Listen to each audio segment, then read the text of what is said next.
Hey, everybody. How y'all doing? I'm doing pretty good. It's been a long, long time since I've seen you guys. I haven't done a live in a long time. So look, I'm going to want to make sure that you guys can hear me. Okay. So before I start talking and getting good into the conversation, y'all please let me know if you can hear me. Okay, because I'm gonna give out a lot of important information. And if you can't hear me, then going to be lost. We can't have a conversation. So, what I'm going to do with this live, I want to do something differently. I want to invite you all to come on to the show with me and talk about it. Because people, have been writing me about this situation and people have really strong feelings about this situation. So I want to invite you guys to come on the show and we'll have like a panel discussion. But first, I want to give you guys the information. So again, if you guys can't hear me, let me know. All right. So let me introduce myself while we're getting started. My name is Kiki. Kiki loves Nigeria, and what I do, I go to Africa, and I really talk about my experiences in Africa. I talk about issues in Africa. I talk about immigration issues. I talk about really anything that impacts our repatriation to the continent. So you'll see videos about the Gambia. You'll see videos about Nigeria. You'll see, I just did a video about Ghana. So you'll see different videos about different things. So that's really what my channel is all about. Let me put my script up here because I said I was going to follow the script, and I mean it, I am. So that's who I am. That's what I do. In real life, I am an educator. So this is kind of what I do in real life. I educate you guys about different issues. So in real life, that's what I do. I educate people. So that's my personal background. My personal background. I traveled to Africa. I'm planning my 12th trip to the continent of Africa. So I've been there a lot. And my professional background also, I have 2 degrees also in West African history. That was my concentration. Okay, my degree says the art of history, but you can't just major in history. You have to choose a region and then you have to choose a concentration. So my concentration was the transatlantic slave trade. So instead of saying all that, I just say West African history. Okay, so that's what my education background is. It's also in public administration. So I've worked a lot in local government and in nonprofit management and in education. I also have a background in education. And that's presently what I'm doing now, working in the field of education. So that's my professional background. I've been to the continent. I'm planning my 12th trip there. So I kind of know a lot about Africa, and I just use my channel to share it with people. Now, what are we talking about tonight? Tonight, we're talking about something that is very important to me. And I wanted to make sure I did a good job at this. So that's why you seem like the long pauses in between videos was because I wanted to make sure I told Miss Denita's story accurately and fairly. I didn't want to misrepresent her since she's not here to speak for herself. So tonight we're going to talk about what happened to Miss Denita. We're going to try to answer the question, was it a ritual killing or was it medical issues? Was it a medical condition that caused her death? For those of you who don't know who Miss Denita is, I'm going to fill you in a few minutes, okay? So you might say, so Kiki, why are we talking about ritual killings? Because ritual killings are a big deal in West Africa, especially nowadays. And a lot of, like I said, the aim of my channel, okay, the goal of my channel is to educate you all so you all can have a safe trip to Africa. So when you go to Africa, you can be knowledgeable because everyone doesn't have the opportunity to go and study Africa like I did. Everybody doesn't have the opportunity to go to Africa, as many times as I did. So, I feel like, okay, good, you can hear me. I feel like it's pretty much kind of my duty, to share what I know with you guys and to share my experiences with you all. So that's the aim of my channel. So that's one reason why we're doing this video is because I want to help you all understand when you travel to Africa, when you relocate to West Africa, I want you to understand what you're going to face. I don't want you all to romanticize about going to Africa, because that's what a lot of us do. We romanticize about it, and then when we get the reality of it smacked in our face, then we feel betrayed. Okay, so let's talk about this. So I also talk about, again, repatriation issues that impact us when we go back to the continent. And why should we be concerned about ritual killings? Because you're probably saying, okay, this is probably something that they just do to each other. Why should I be concerned about it? Well, why you should be concerned about it is because, listen to this, guys. According to the African Charter on Human and People's Rights, in sub-Saharan Africa, which is West Africa, the practice of ritual killing and human sacrifice continues to take place to this day. Now, that's kind of like a warning to let you know this is still going on. And some tribes are still practicing this.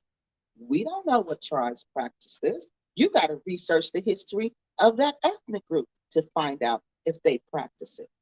They're not going to tell you. You think some Nigerian man you just meet is going to tell you, oh, by the way, we practice ritual sacrifice. We practice human sacrifice.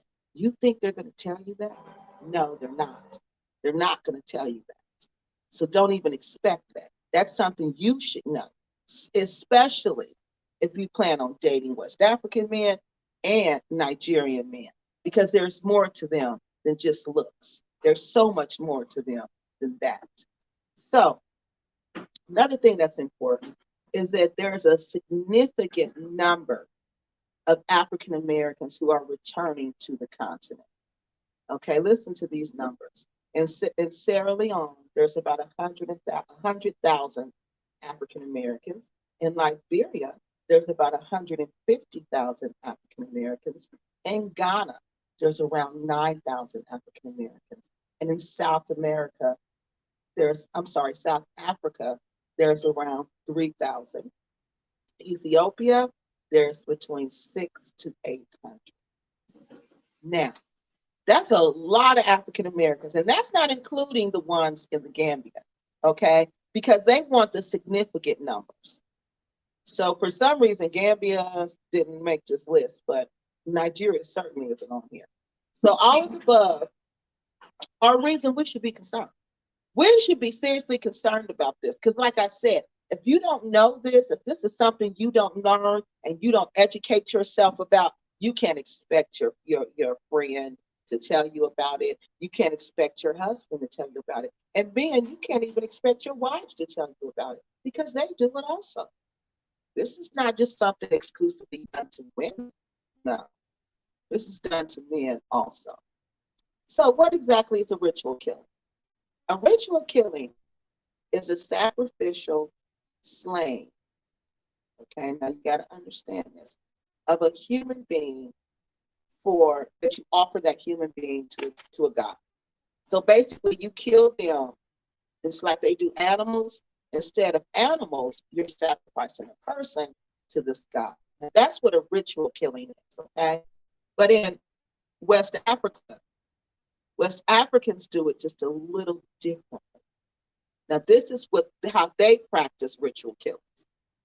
Ritual killings, now, it includes multiple murders. So it's not just one killing, it's multiple. You're going to do this more than once. This is just what you do, okay?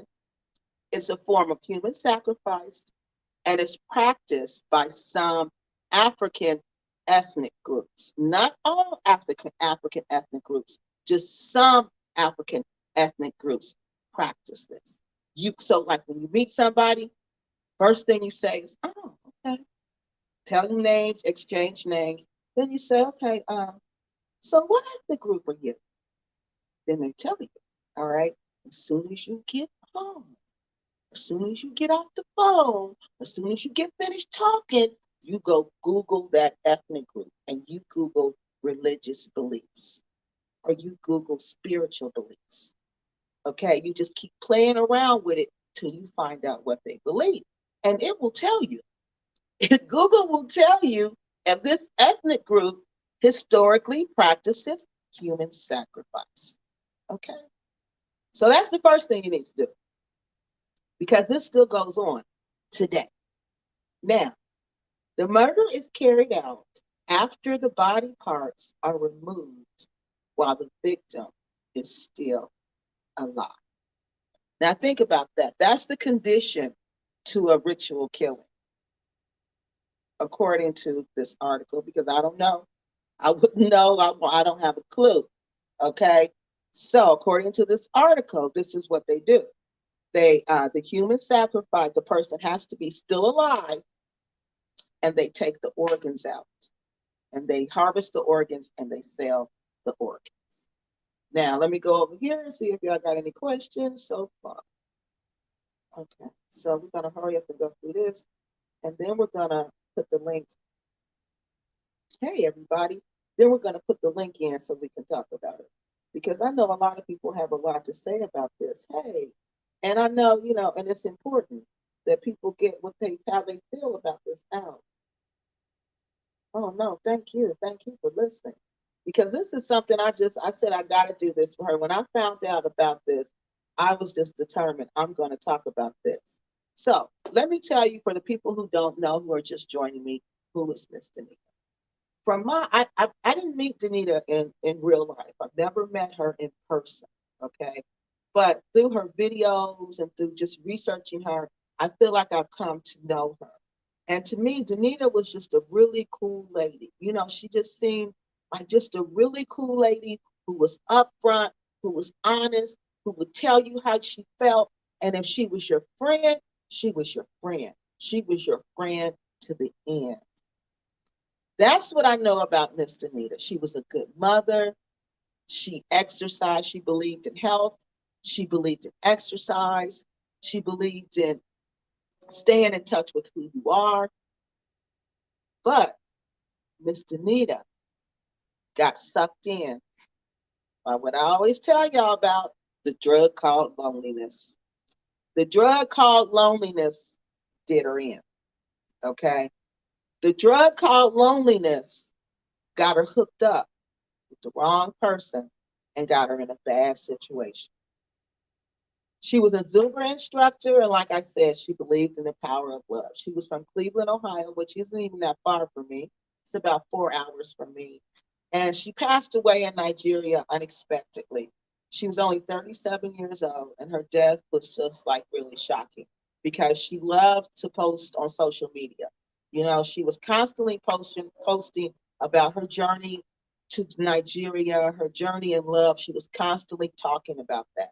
So, you got to follow her and experience the things that she was experiencing through social media. And that's something that she shared with the world. And she shared that because she wanted us to learn from that.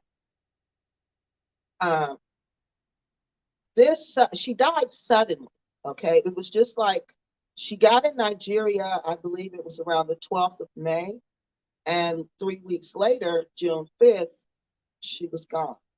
We seen a video on June the 3rd, I believe, about her and the boys. June the 2nd and June the 3rd, they were all getting haircuts. She looked fine. She looked healthy. She didn't look sick. She didn't like anything was wrong.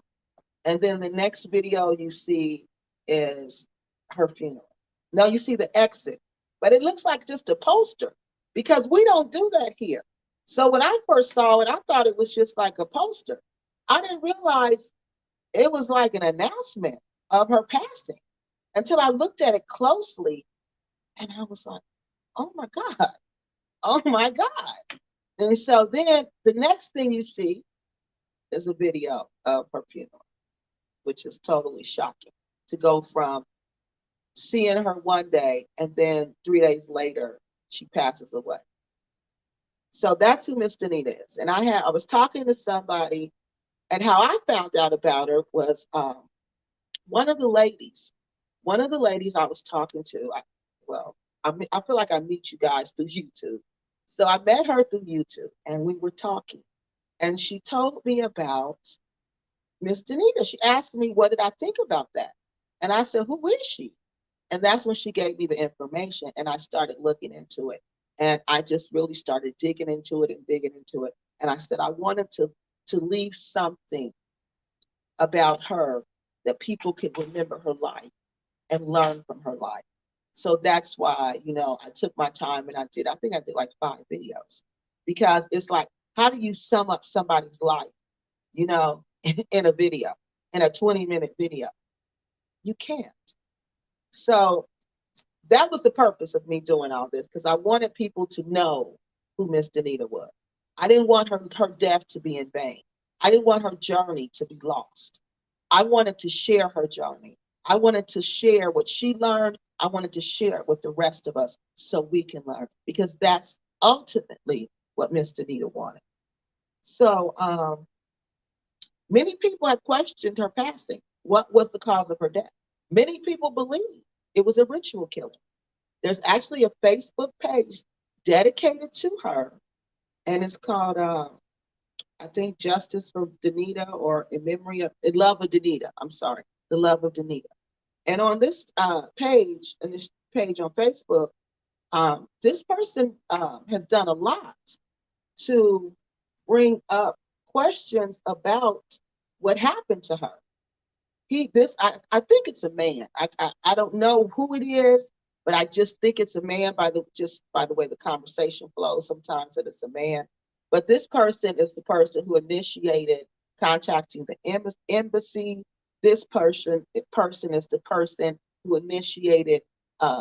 There was some kind of sign up going around. I forget what you call it, but you sign it requesting the embassy to investigate. And this person had initiated that, and then all of a sudden, the person just stopped talking about it, and went on and said, and asked people, told people don't send them any more information about the man, her husband, and that, they wouldn't be talking about it anymore. And I contacted this person to see if I could get them to come on, the show and talk about it, but the person refused. They said they won't be talking about, Miss Denita anymore, but they thanked me, for telling her story.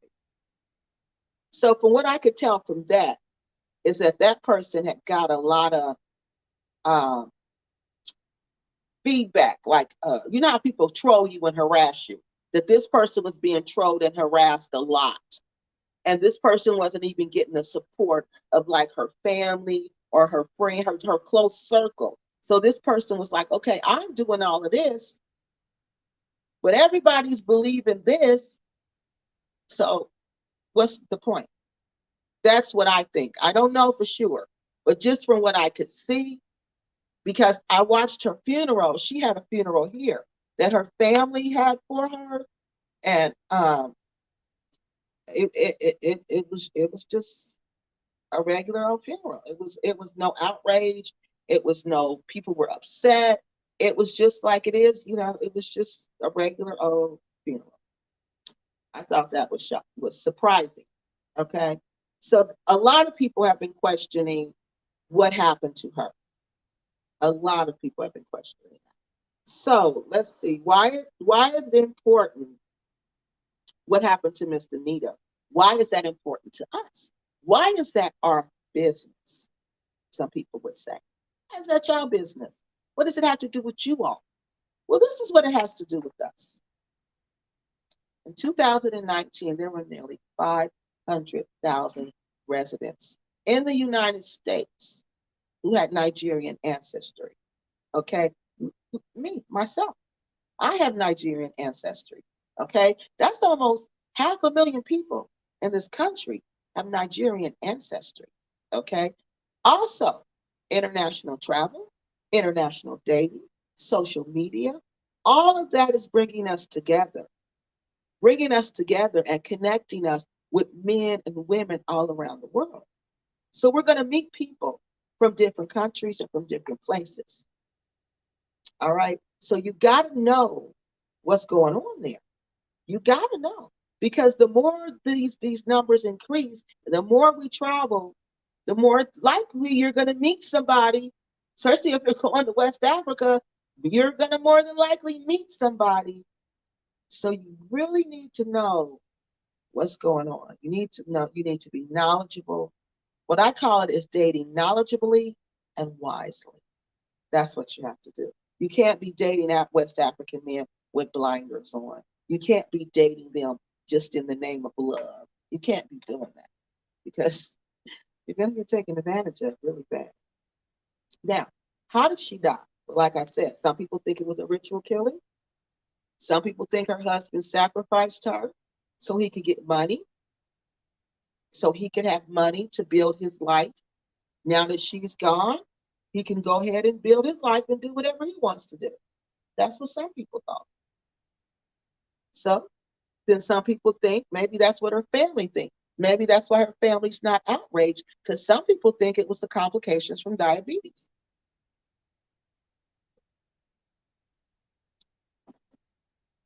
So let me explain her medical issues for those who don't know. So she had chronic diabetes for 13 years. She had uncontrollable hypoglycemia. That's when your blood sugar just bottoms out at any time, at any place, and you just be really messed up. You can die from that. That's what they actually think she passed from. You can get neuropathy, and she had it in her feet. Neuropathy is a nervous condition that goes along with diabetes. And this is another big issue, extreme heat. Now, anybody who's been to Nigeria, know Nigeria heat, oh my God, that is the hottest country I've ever been to in Africa so far. That is the hottest one. I always said that the heat was always on HELL, and I didn't know why. It was just always hot, even during the rainy season. In the rainy season, you would think it would cool off. Even though they have another season, I think it's called Hamatan. I was there for Hamatan, but it felt good in the northern part of Nigeria. It did cool off there. It was hot in the daytime, but when the sun went down, it did cool off.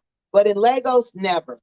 Never does it cool off in there. And I think it's because of all those people there. So that extreme heat and humidity is not well. It does not go well for someone with diabetes. It does not go well. It can aggravate diabetes really bad. It can cause your blood sugar to drop really quickly, which is hypoglycemia. Okay? So, extreme heat and drinking beer. If you drink too much beer, it can cause hypoglycemia. And guess what I saw in a video? I saw in a video, and I thought this was strange, even before I realized she had diabetes, that her husband was encouraging her to drink beer. Most African men don't want their wives drinking beer. And if their wives do, she does drink beer, he's not going to encourage her to keep on drinking when she says she's done. In this video, I believe it was on YouTube, I can't remember, I looked through so many videos, he's encouraging her to continue to drink beer. And I'm like, why would he? This is even before I knew she had diabetes. I'm thinking, why would he do that? Most men would not, they wouldn't do that. They would not, especially African men, they would not encourage their wife to drink beer. So if she's drinking lots of beer, yeah, that's going to cause hypoglycemia. Now, now I presented Miss Denita's side of the story. All right. Let me go check the questions. That's the medical condition side, okay? So now we're going to go to the ritual side. Why people think it was a ritual. Wait a minute, I got to enlarge this when I can't see this. I told you I broke my glasses. Kiki, you are engaging in it. Oh, thank you, thank you, thank you. Somebody else told me that recently at work. I said, wow, really? They said, yes, you are a very good storyteller. Oh, you know who else told? My sister. We were talking, and she was talking when we were kids, and she said how I always told stories. Before we go to bed, I would always tell these stories. And she said, you know what? You are the best storyteller in the world. So thank you. Hey, Miss Strickland. Okay, so look, y'all. Let's look and see what Miss Strickland said. She said, did you see the article on the internet where there was a building in the forest in Nigeria where they were keeping human parts and human. Uh-huh. Uh-huh. I'm sorry, y'all. I'm sorry, I can't read because I'm just like, yes, because I'm seeing the picture in my head because I know what she's talking about. Keeping human parts and humans for organs and rituals. Per- Persons got, some people got, yeah, some people got away and got to the police, and that's how they found out. So when people say, oh, you're just making this up, because somebody actually came on here and said, why would I say that? Why would I say something like that? And I said, well, why would the Nigerian government say something like that? Because they're the one who wrote the article. I got the article. I got the information from them.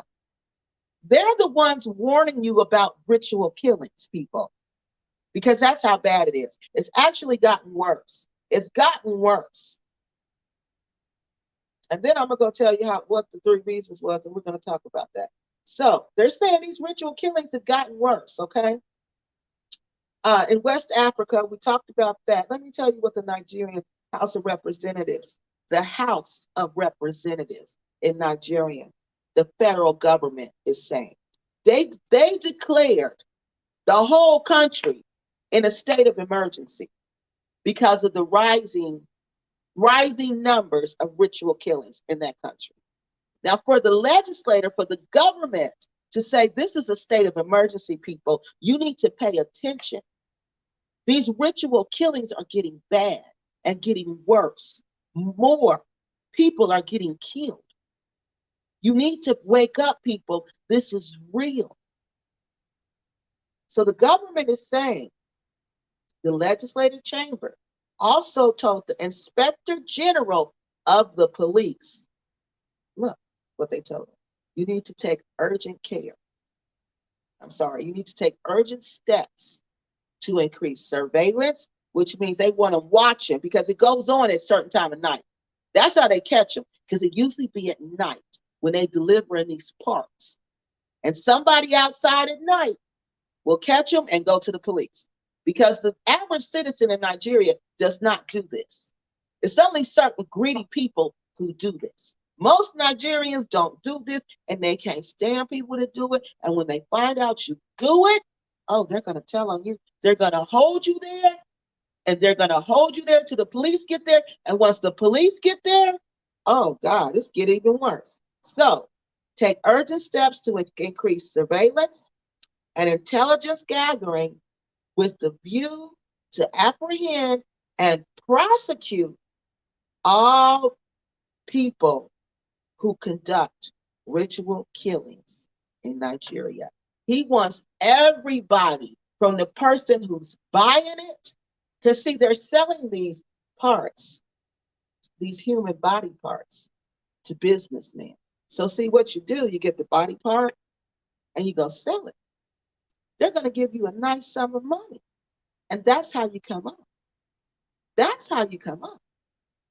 Because I sold all your organs and now I got money.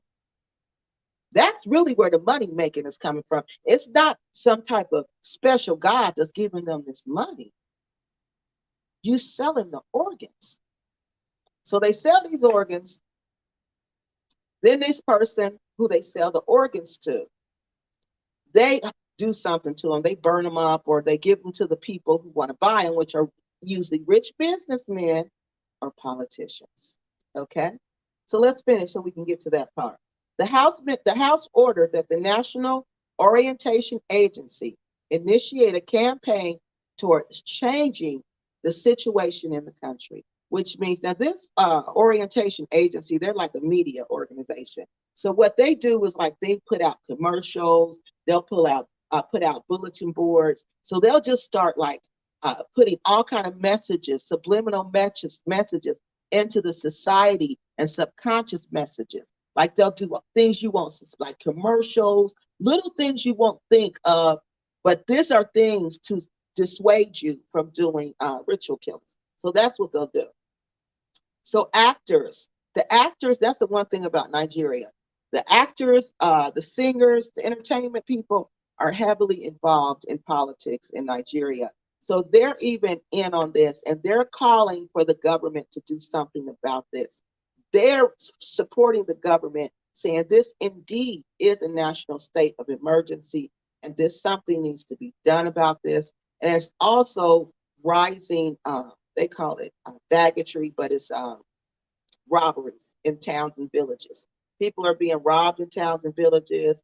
People are being attacked, and there's also farming areas across the Middle Belt are being attacked. The countrywide, and there's also a countrywide spike in kidnapping. The state of education is also bad in Nigeria right now.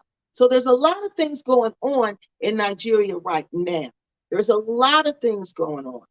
And that's why the government is saying there's a rise in these ritual killings, because people feel desperate. People feel desperate. So when people feel desperate and feel like things are out of their hands, they turn to the supernatural. And that's what they're doing. And he said, unfortunately, Nigerians see the above actions as nothing but tokenism. So unfortunately, Nigerians don't believe the government is really going to do anything to stop these ritual killings, because they've been going on for so long and they've been getting worse. So they don't believe that there's going to be anything done. But listen to this. A month later in Ogun State is right next to Lagos. Lagos and Ogun States are like the number 1 and 2 places. They're high ranking up there where these killings, these ritual killings take place. So in Ogun State, a month after the legislator issued the state of emergency in Nigeria for ritual killings, listen to what happened. A month later in Ogun State, in the western part of the country, they arrested 4 teenagers in connection with the ritual killing of a 24-year-old girl.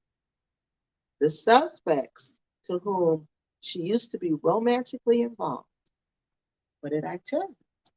What did they say? She was romantically involved with this man. He used to be her boyfriend. Yeah, he called her and told her to come over. She came over. The friends were there. She knew the friends. You know, they were all cool together. It was no big deal that they were there. They were intimate. And she thought she was going to leave. And they killed her. They said they took a machete and decapitated her. And then they burned her head to ashes. The other body parts were sold for money and used for money-making rituals. According to media reports, ritual killings have increased beyond recognition in recent years. They can't even believe how these ritual killings have increased. And they don't have like surveys like we do here where they can go take a survey. So they don't even know. They don't even know for real how bad these ritual killings have increased. So let's see. One person I used. Oh, that's okay. That's okay. I know what you meant. So let's see. Hey, Places and Spaces. How you doing? How you been? Yeah, I'm praying for Nigeria too. Because y'all, Nigeria was such a nice place. I really loved Nigeria. Didn't get a notification. But I know that. I noticed that, but it's probably what I'm talking about. Sometimes YouTube, when you talk about little controversial stuff, they don't like it so they don't like notify you. Because I noticed that people will tell me they didn't get a notification, and I'm like, okay, so what was I talking about? And then I'll see, I was talking about that. They probably don't like the topic. I'm sure they don't like the topic. But anyway, we're going to talk about it. So let's go back and finish the facts so we can talk. So why are ritual killings on the rise? There's 3 reasons I saw that ritual killings were on the rise. One of them was Nollywood movies. And if you ever watch Nollywood movies are so good, but most of them are about ritual killings. They're mostly about evil people, and they're about the ethnic group and how they participate in ritual killings. Okay, that's what they talk about. That's what most of them talk about, but they're really good. So the government feels like it's these movies that's making it seem like if you do these ritual killings, that you're going to have all this money that's increasing the killings. So they're blaming it on Nollywood. That's the first thing they're saying, that it's Nollywood, and it's making young people think that this is the way you get money.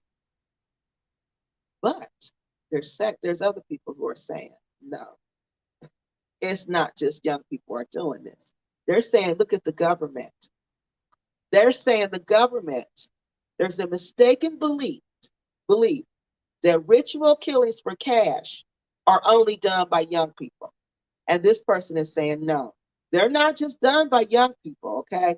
As a matter of fact, this part of the society, this ritual killing is cross generational, which means it crosses generations. That's why it's hard to stop it, because it's not dying out with the old people, it's being passed on to the young people. So it goes cross generational. So there's something going on that the older people saw and the young people are seeing. And it's this money from doing these ritual killings. But again, most Nigerians, most West Africans find ritual killings to be, really, they're appalled by them. They don't participate in that. And this is another thing I thought was interesting. They said no matter the level of education, you can't tell who's going to participate in a ritual killing. You can't tell who's going to do that. You can't go by their education. You can't go by their background. You don't know. That's another thing they said was making it so hard to stop. So listen to this, because people are saying they're using it for spiritual defense. You know how we pray that God protect us from our enemies? That's what they're saying they're doing. They're saying they're doing nothing more than we are when we say God protect us from our enemies. They're saying they're doing the same thing. But listen to this. In 2004, the Nigerian police discovered dozens of corpses at a shrine in Okija. I hope I'm saying it right, which is in the southern state of Ambambra. I know I'm saying it horrible. I'm sorry, y'all. And I don't know how to say it. Where many of the state's senior politicians also were apparently sworn and takes their oaths. After the police mobilized and neutralized the Badu Boys, a group which spread terror across Lagos State, the country's commercial capital, in 2017 by crushing the skulls of its victims. At least one suspect confessed. Now, these Badu Boys were doing this ritual sacrifice, okay? And if you were one of their enemies that went up against them, they would cut your head off and crush your skull, okay? So desperate politicians would pay. If you murdered these Badu Boys who killed people, they would pay these Badu Boys $1,000 for a bloody handkerchief, okay? $1,000 for a bloody handkerchief. Now the government is saying, how can we stop that? How can we stop when there's people out there who are paying $1,000 for a bloody handkerchief? And these are politicians. These are not just everyday people. These are businessmen and these are politicians. So many people see politics, illicit wealth, and certain spiritual powers, even the church people, they say engage in this. They say, if you see that, there's a trinity going on between ritual killings and wealth and their success. Also, look at the election in Nigeria that they just had. That election was crazy. That election was unbelievable. Unbelievable. And look who won. But look who the people said they voted for. That's what I'm talking about, people. Those are the type of things that go on. And what can they do about it? Now, all the powers that be are saying this man won. Everybody's now saying this man won. So what can they do? Further proving to these people that there's some type of supernatural power that these people have on their side. So then the third thing that they're blaming for this is social media. They're saying that social media is another reason that these ritual killings are going on, because the little boy, well, he wasn't a little boy, the teenagers who killed the girl, who killed his girlfriend, he said he learned how to do it on Facebook. He saw a video on Facebook about how to do a ritual killing, and that's what he did. So let me put this in here before I finish this part. I'm gonna put the clip in here so you guys can. Now look, you don't have to show your face. You don't have to show your face. You can say you don't want the camera, okay, on. So, but you can just unmute your mic so we can hear you talk, okay? So I think this is going to be fun. So all you got to do is click on that link, and I will see you, and then I'll add you to the show. So let me finish about what else we got here now. Okay, so it says that they believe that social media is wicked, that social media are merchants of wickedness, and that all they do is just spread total wickedness, okay? And that they advertise evil behavior. And this is what's leading to these young people engaging in this ritual killing. All right, so now we're going to talk about it. Now, I want to know what y'all think, and then we'll talk about what I think. Okay, so I think let's go through the comments and see what we got. It says, okay, we talked about that.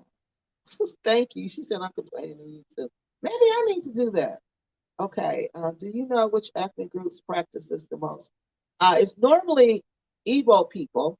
Igbo people, the Isan people, they involved heavily in witchcraft. Isan, Esan. And what was her husband? Half Igbo and half Isan. Those are the main ones that I can think of off my head. I think the Yorubans probably do it a little bit, but those were the main ones that I know of. I'm sure it's more. Yep, he was Igbo. He said his mother was Igbo and his dad was Isan. And that's when I said he was Isan. I'm like, whoa, she really didn't know who she was dealing with when she said Isan. Yeah, because the Nigerians will warn you about them. They will tell you to stay away from them. Yeah, they'll tell you to leave them people alone.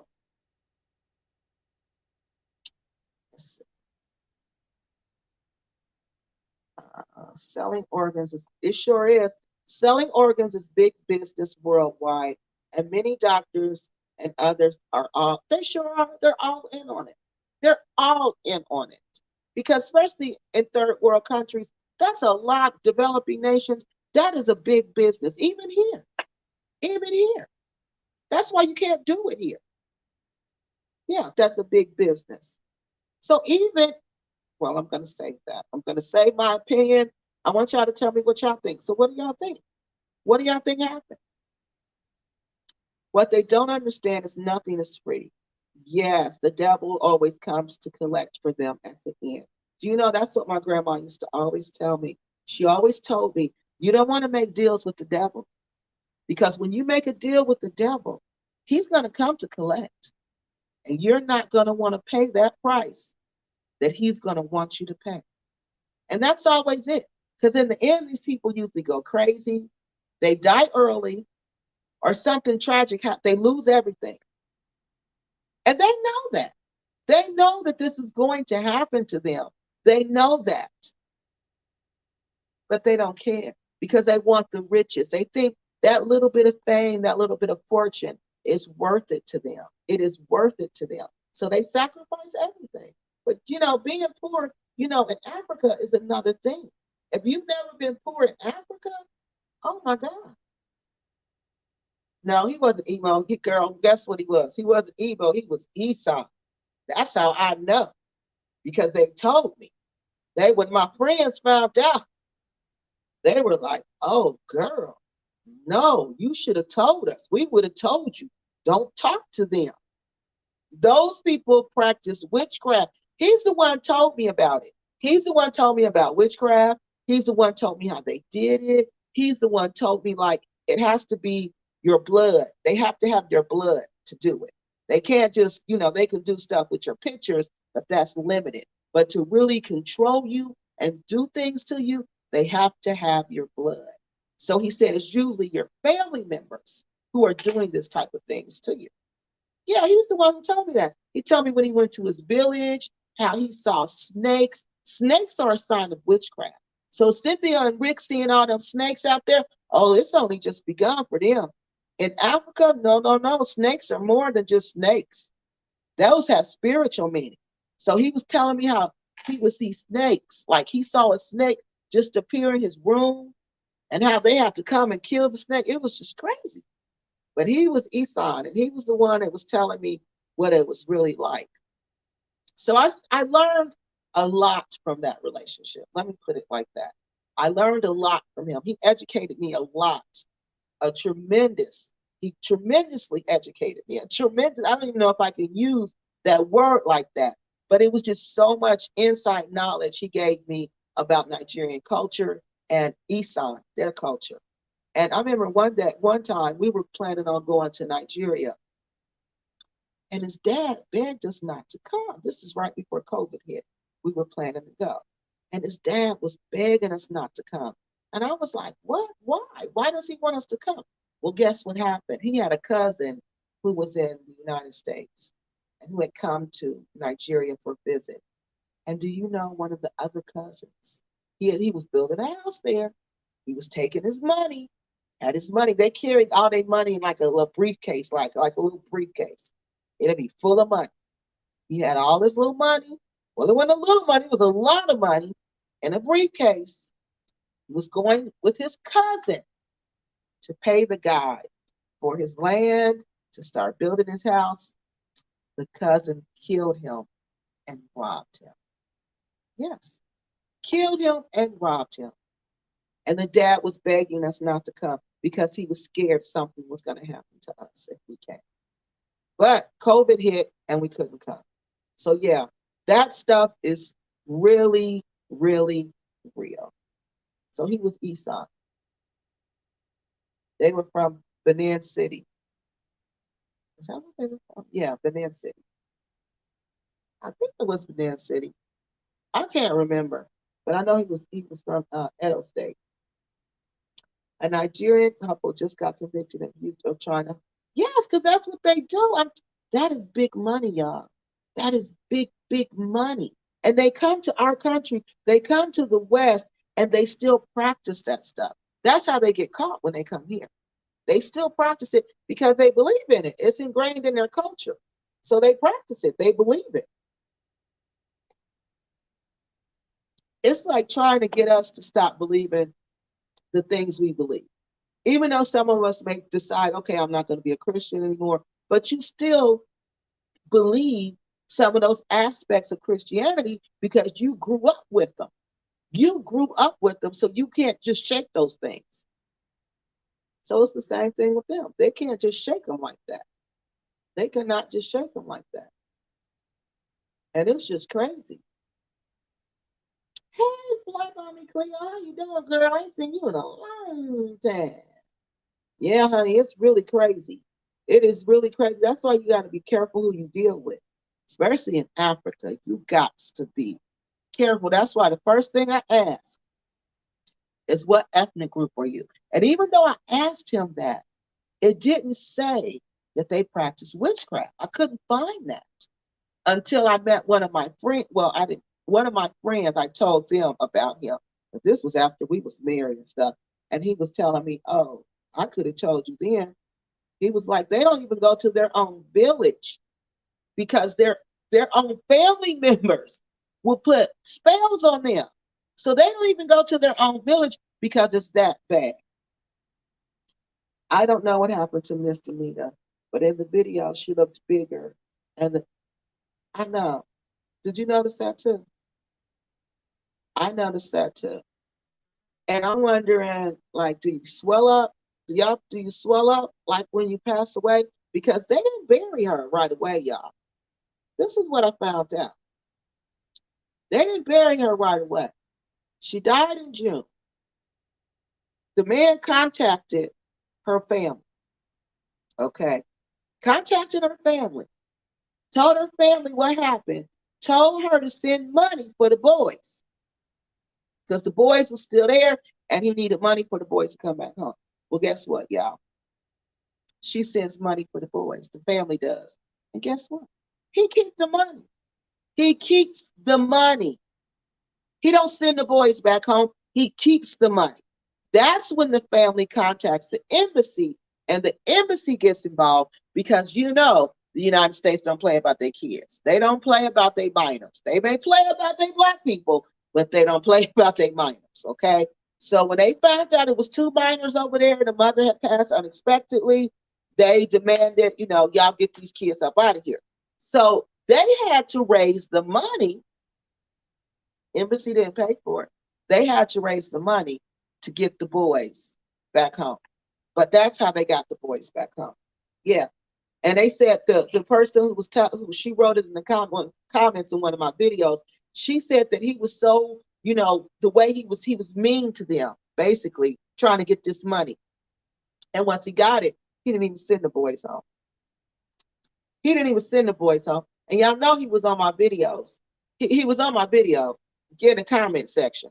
Instead of him saying that was my lovely wife, blah, blah, blah, he's on there arguing with me, telling me I'm lying about my college degrees. People, why would somebody lie about college degrees? Why? Who gonna sit up and lie? Oh, travel with Tay Tay. Oh, excuse me. Excuse me. Excuse me. There are people who lie about college degrees, but I'm just not one of them. I don't have to lie about that, and I don't have to lie about anything. So he wants to come on and argue about my level of education instead of talking about his wife. I found that strange. I found that really strange. And I kept saying, well, do you want to come on the show? Do you want to come on the show? Do you want to come on the show? He didn't want to come on the show. He just wanted to argue like kids. So I got tired of that, and that was the end of that conversation, and he hasn't gotten back on here since then. Wow, this is news to me. Yeah, it's really sad. It was news to me. You should have saw me. I was up all night thinking about this stuff. And I was trying to work. I was trying to work. Now we on spring break. Oh, Black Acres. We're on spring break. So I'll be giving you a lot of attention this week. I'm going to interpret that dream for you. You guys know I can do dream interpretation. That's another gift that I have, Cynthia. So I'm going to interpret that dream for you, girlfriend. So let me get back to this. So Lady Bird Lee says, I find it disturbing that her last videos were about reactions to having disagreements with significant others. Then she winds up dead. Thank you. Thank you. Wait a minute, let me go back to this other one, Miss Lady Bird. Because I want y'all to tell me, because I don't know. We're going to go back to this one. Because did y'all notice her eyes was looking up at him? Did y'all notice that? How she was laying there and her eyes was fixated on him? I would hate for that to be the last thing I see. The last thing I see. And before you throw dirt on me, I see his face. And then did y'all notice how he threw the rings on her stomach? He just threw the rings on her stomach like, I'm done with this. I'm done with this. This is just my interpretation, husband. I'm sorry if you mad at me. I'm sorry. I'm just telling you what I see. You more than welcome to click the link and come on the show. Okay? But I'm just telling you what I see. It just looked like, okay, I'm done with this. Time to move on. So she wasn't buried until Get this, y'all. December. December. So they got places over there now where they can keep you out, because I had a friend whose mom had passed in Nigeria, and he kept her body out for a long time like that, because they got to get the money together. They got to do certain things. So that's not unusual to have the body out like that. It really isn't. It's, because like I said, her body might have been out longer than that. And I was like, well, how do they keep them? He said they preserve them some kind of way. But she did look really swollen, like bigger. She looked swollen to me. And I'm wondering if that's because of what happened after death, how long her body was out. And her skin didn't look right. Like, it looked like she had patches of darkness, like on her face. Because I kept turning away because I didn't want to look at it. But I had to look because I had to see how she looked. And it just looked like she had patches, of darkness, like her skin wasn't right. And I'm wondering if that's what happens, after you pass away. I mean, I don't know. Malik, man, you are messy. You are messy. I hope I'll never catch up with you in the Gambia and see Cynthia, because it's going to be bad. It's going to be bad. You are a mess. Let me get back to this. Okay, so, yeah, all of that looked strange to me. All of that looked strange. It didn't look right. It just didn't look right. It didn't look right. Y'all tell me if something is wrong. Did her husband say that she died? Yes. Yes. Now let me tell y'all what happened. He said she passed out. He called the cab. Now think about all this. We in Nigeria, so who knows how long it takes for the cab to get there. It could take 20 minutes. It can take an hour. It can take 2 hours. Who knows? Who knows? So he said he called the cab. They waited for the cab. Then after they waited on the cab and the cab got there, they got in the cab and drove to some hospital. Now remember where she lived. Y'all saw she showed us where she lived. She lived in some kind of village. That was not no urban area. Urban areas in Nigeria don't look like that. They don't look like that. They're futuristic looking. Okay? They don't look like that. And you got like a medical clinic, you got a doctor's office, you got a pharmacy, you got something medical on just about every corner. Okay? She was not in Lagos. She was not in an urban area. I think she said she was in Imo State. I think she was in Imo State, where the Igbo land. I think that's where she was. So she gets in the car. Who knows how far they got to drive to get to the hospital? They don't tell us. He don't tell us that. And he just said she died. Okay. So he said they had an autopsy. Now, this is when my spidey senses really went up and said, something don't sound right here. Because let me tell y'all something, people. One thing Africans don't believe in is autopsies. You know why they don't believe in that? Because you got to cut the organs out the body.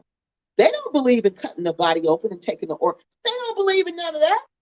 They believe that's desecrating the body, and God's going to reject the body because he's not going to even recognize you anymore because you've cut up the body. So why would he get an autopsy? And people, it ain't like here. You don't hear if you die and you're 37 years old, the autopsy is done and you don't pay for it. Before the autopsy is done in Nigeria, you have to pay for it. I believe I read the autopsy was 150,000 naira. Now, where did he get 150,000 naira? And if he had 150,000 naira, is he going to spend it on an autopsy? But he said he had an autopsy done. And you know what the autopsy revealed? The autopsy said she died from hypoglycemia, pretty much. It was hypoglycemia. when your blood sugar drops and you pass out. Everything he described. So we don't know if she was alive when she got to the hospital. We don't know if they just went by what he said and said, okay, because guess what else, people? You think they rushed her into the hospital and the hospital just took her? No, no, no. No, no, no. The doctor told her told them how much this is going to cost. So you got to pay up front if you want medical work done. Y'all think he did that? Y'all think he did that? Y'all think he paid up front for her to get treated? Because you ain't going in there with no medical card, none. No. This is West Africa, where money talk. Money talk. Cash money talk. All that other they ain't listening to. So, you at the hospital, they tell you it's I don't know how much money. Now you pay that. Now let's pretend. He paid that. He got to pay for the medicine. He got to pay for everything. The Band-Aids, the needles, the IV solution, everything.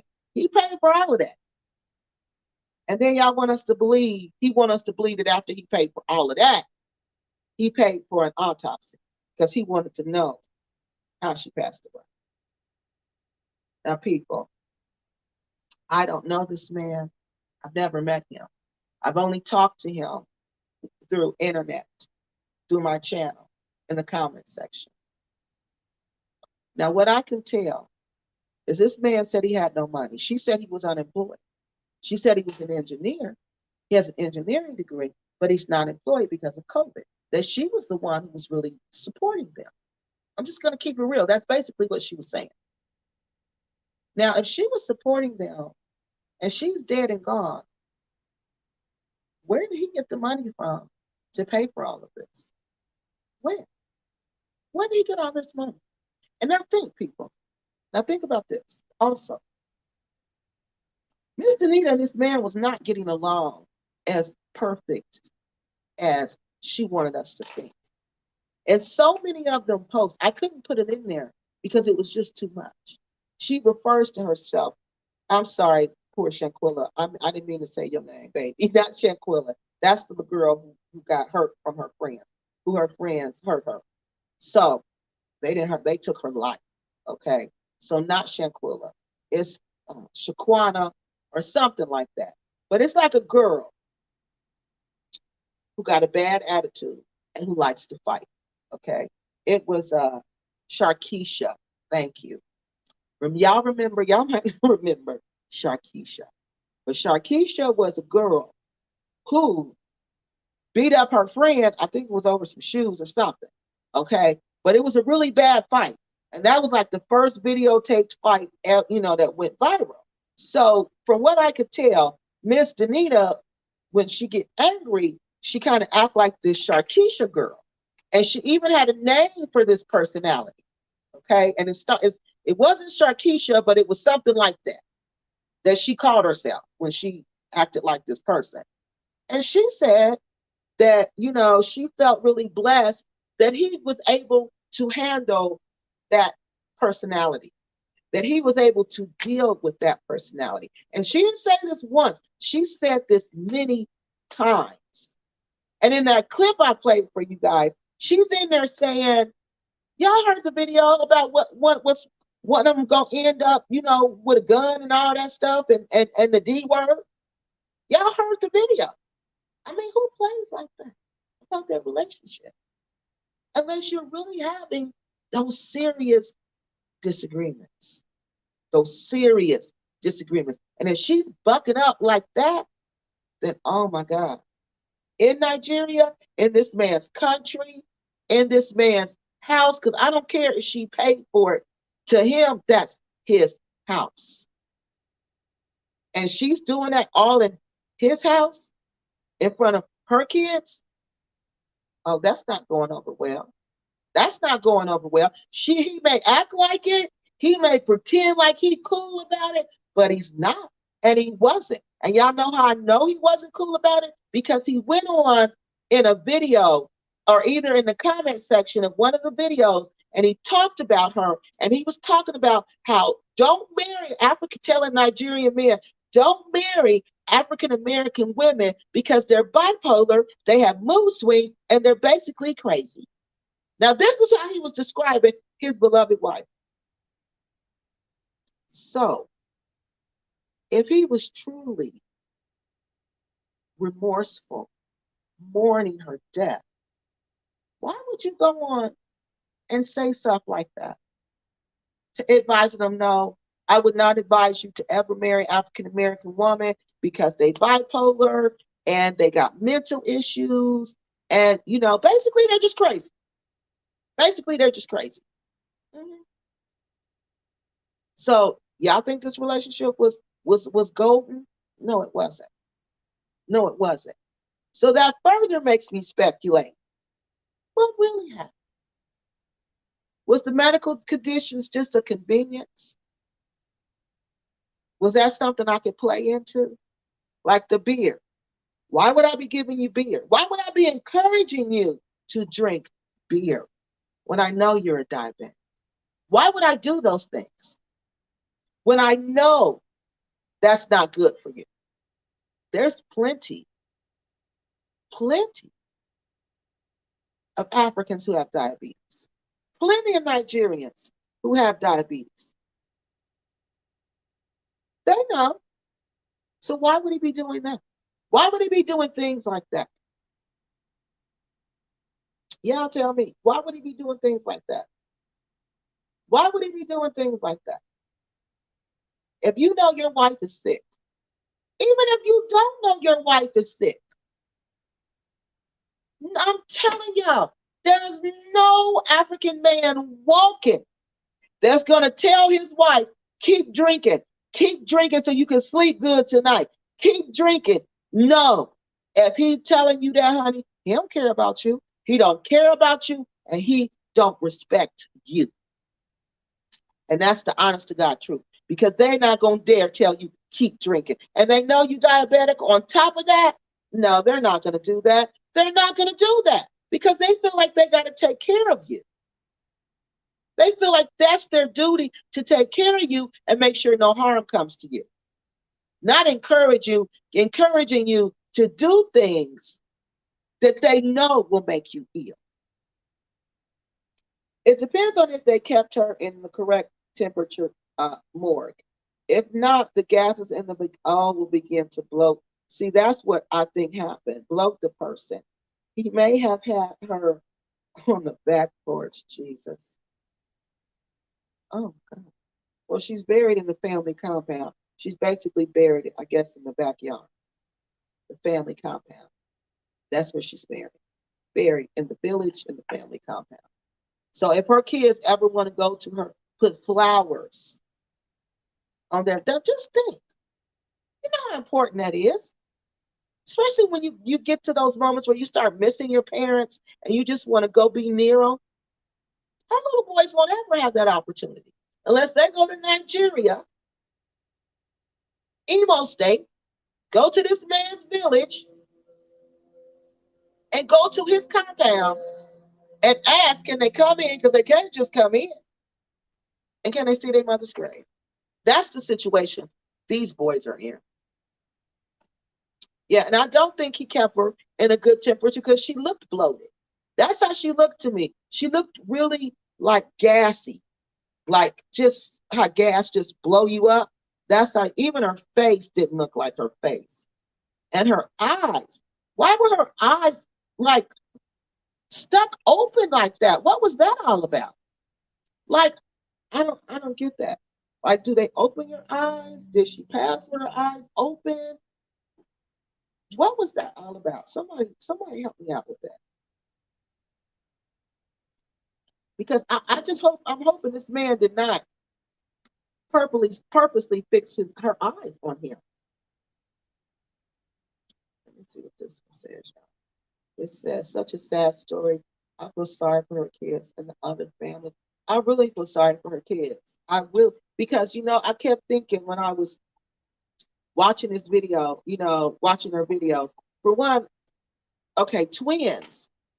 And some Nigerian cultures are looked upon as evil. Okay. And these kids were autistic. Kids with like who have special needs are really looked down upon in some cultures as evil. Okay. So this man, who knows how he truly felt about these kids?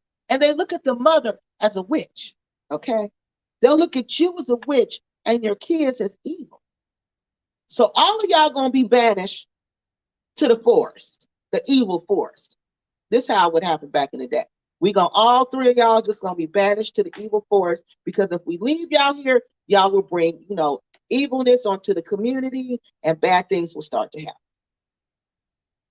So that's what would really happen. And some groups still think like that there. I kid you not. There are some groups who think twins are evil. They think, especially special needs people, handicapped people, anybody with special needs, they are considered evil and expendable, and they will kill them.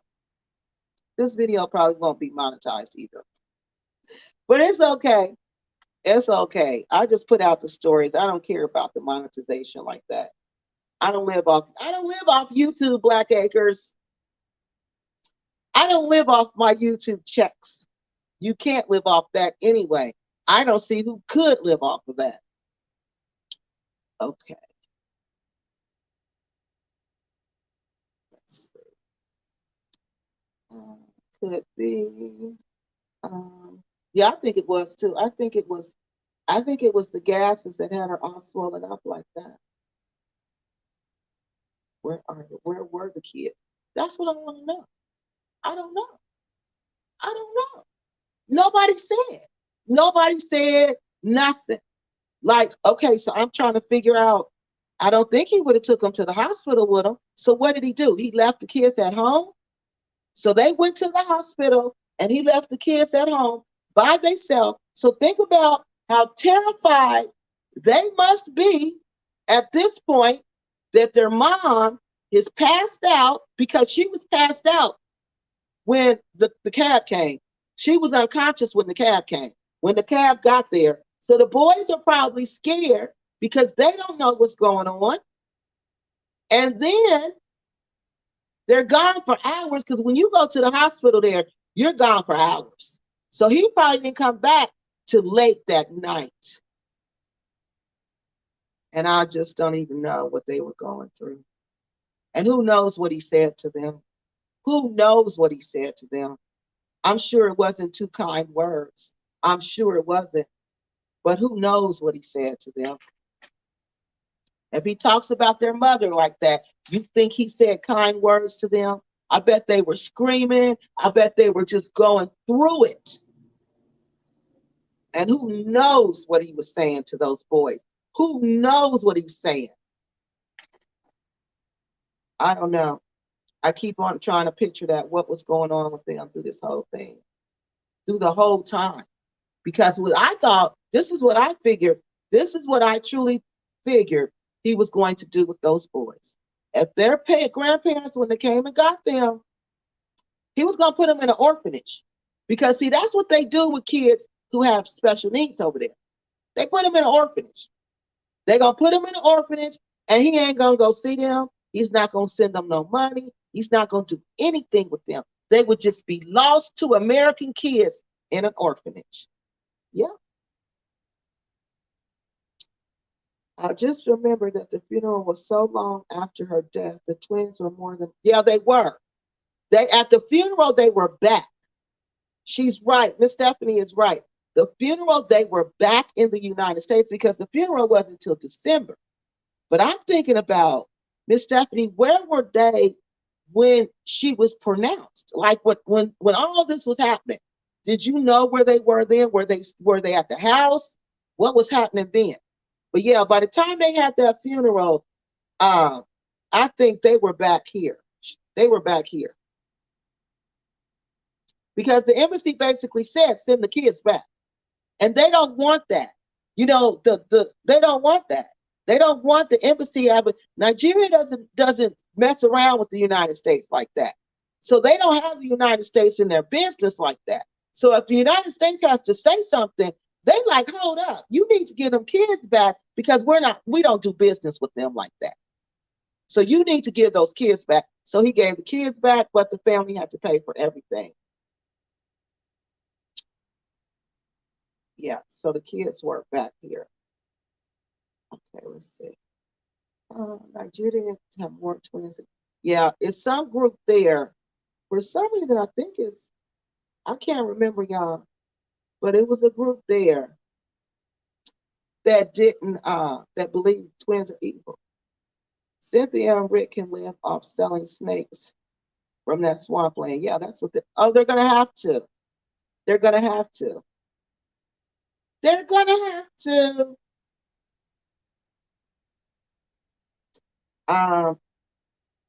Yeah, I'm happy the kids are back home with their father. They live with their father now. And see, the first time she came back from Nigeria, y'all, do y'all know the dad had took the kids? Because see, she went to Nigeria. You can say that, right? You can say she abandoned the kids. She was over there for I don't know how many months. So he came and got his kids. He felt like she abandoned the kids. So she had to go through some kind of court battle with him to get the kids back.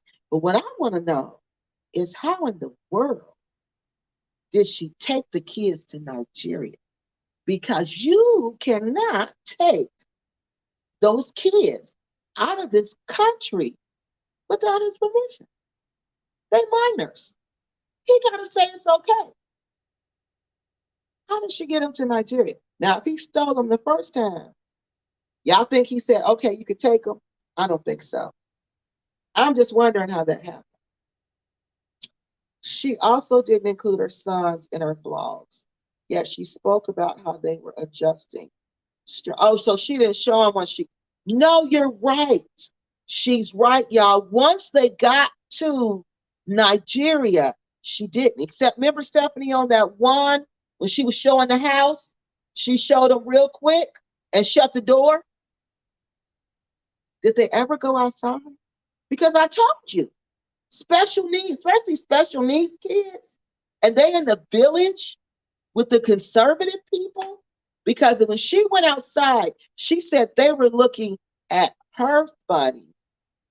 How y'all think they're gonna look at two autistic 12-year-old, or they 12, they were, I forget how old they were, two autistic boys, twin boys that are Americans. How you think they was looking at them? And she's right. I didn't see videos of them. Only time I saw them was, and then she shut the door real quick. They were in their room and she shut the door real quick. And that was it. Now, she can't tell me they were adjusting well. She said they were, but I don't think so.